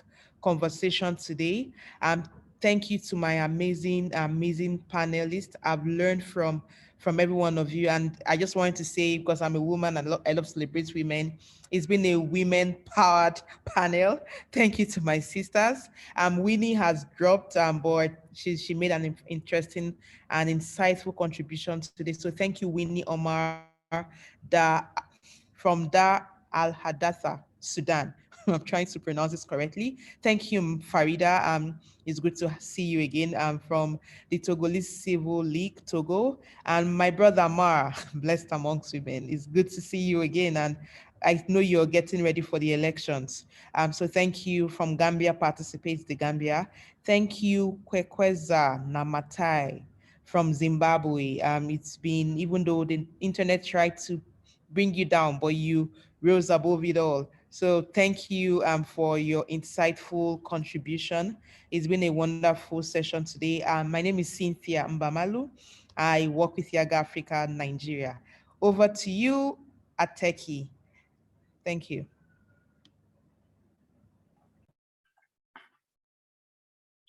Wow, such a very powerful panel, Cynthia. Congratulations to all the panelists. We are so very, very thankful for your participation, and we know that this is just not the end of it. It's the beginning of a journey to what really needs to be done for ensuring that we have democratic transitions in Africa that meet our needs and expectations. We're supposed to be having Abela, who is the chair of the African Movement for Democracy, give us the closing remarks of the day. I'm wondering whether she's already joined us. I think she had some connection problems. I had to reconnect with her in the back room. She had some internet connection problems, but I wonder whether she's online. Okay, there she is.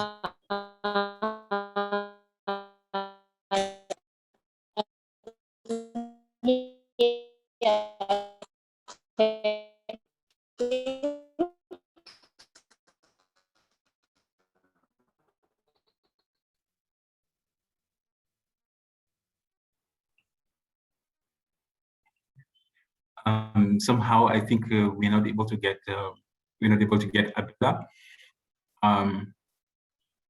Maybe you would have to see.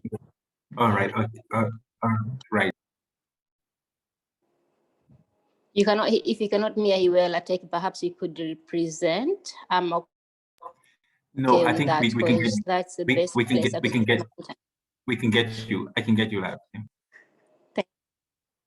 Thank you so much, Atek. I'll be short.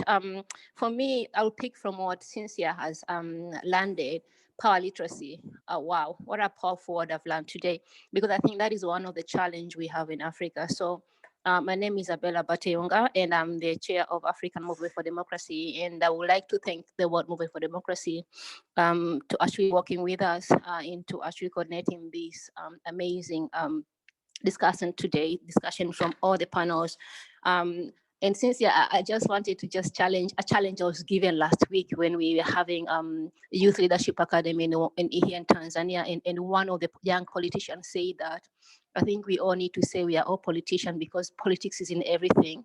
And so the moment we leave politicians to the people that do not understand the importance and the impact it has in our life, that's how we keep getting messed up. through corruption, through money embezzlement, through nepotism, to mention but few, and also just power abuse in Africa. So maybe it's a point to ponder, because I've still been thinking about it. She called all of us to not shy away from politics and to own it, because one way or another, if we don't like politics, politics likes us and it affects us. Having said so, I think for me, my takeaways as we are actually winding up is main thing that I've heard throughout the conversation has actually been that there's a very important need to start considering grassroots initiative and grassroots mobilization or campaigning or grassroots movement as a way of bringing about change within our communities. And we also need to find a way to not only engage the leaders, but find a way to make the citizens participate and take power. Specifically, I was very happy with one of the speakers who said if there was no table for him, he'll actually create his own table and invite people. And I'm thinking that's a way to go. How does civil society create and start thinking differently and start thinking innovatively, especially in this new timing? Because truth be spoken, we haven't touched much this area, but Corona has changed everything. The way we actually meet, the way we work, the way we trade, the way we lead, the way we start has been impacted majorly. So as people agree that business is not back to normal. And so I think my question will be, how can we rethink civil society? How can we rethink engagement in democracy in a way that it's innovative, in a way that is collaborative? I like the good example of Yaga and how they run, Too Young to Run. How do we do such movement again and again? But also, how do we find different way into questioning power and engaging in power, not only just be on the side of questioning and confronting, but how do we send each other? And how do we actually, because we've learned and we understand and we know the change we need to see. And so why don't we also try to mentor and actually push some of us within the system, so we don't only just affect change from outside the system, but from within the system. And one of our colleagues has touched on the need of actually impacting the youth. I think that was sincere, and I completely agree that youth are a wider generation. They say Africa is the youngest continent. And so there should be a special case where we should actually look at what is the youth agenda. It runs around jobs, which is affected by unemployment and lack of capital or skills, participation in leadership and governance. We're talking about good health, good education. We're talking about the right for information. And I think, Ateki, you've covered it well. In our report, in many other reports, that the civic space has been shrinking in Africa, and the media is one of the most affected space that is shrinking. So what are different ways that we can innovatively share information, communicate across the globe? But above all, I can't help but wonder, is it time we start to speak for one another?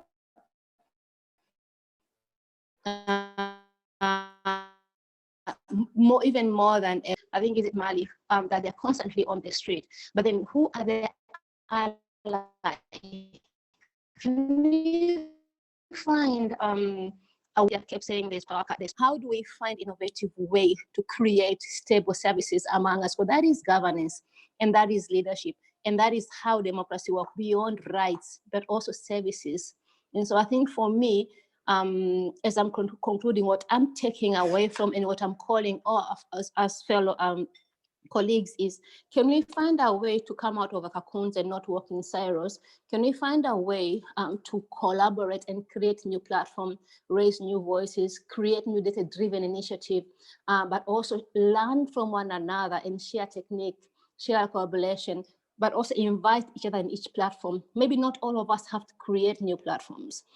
So can we invite one another in each platform? But above all, can we amplify the voices of the marginalized? I'm talking about youth, persons with disability. I haven't had much of the talk today, but also women, so that we can bring about the equal society. But also, a friend of mine always say, when we empower youth in politics, we don't empower them economically.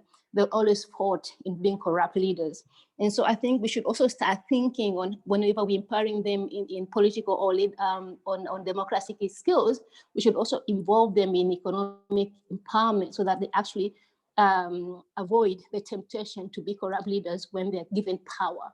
While at the same time, definitely I'll end up by what Cynthia has stopped. Power literacy is a way to go. Thank you so much. Back to you, Ateki.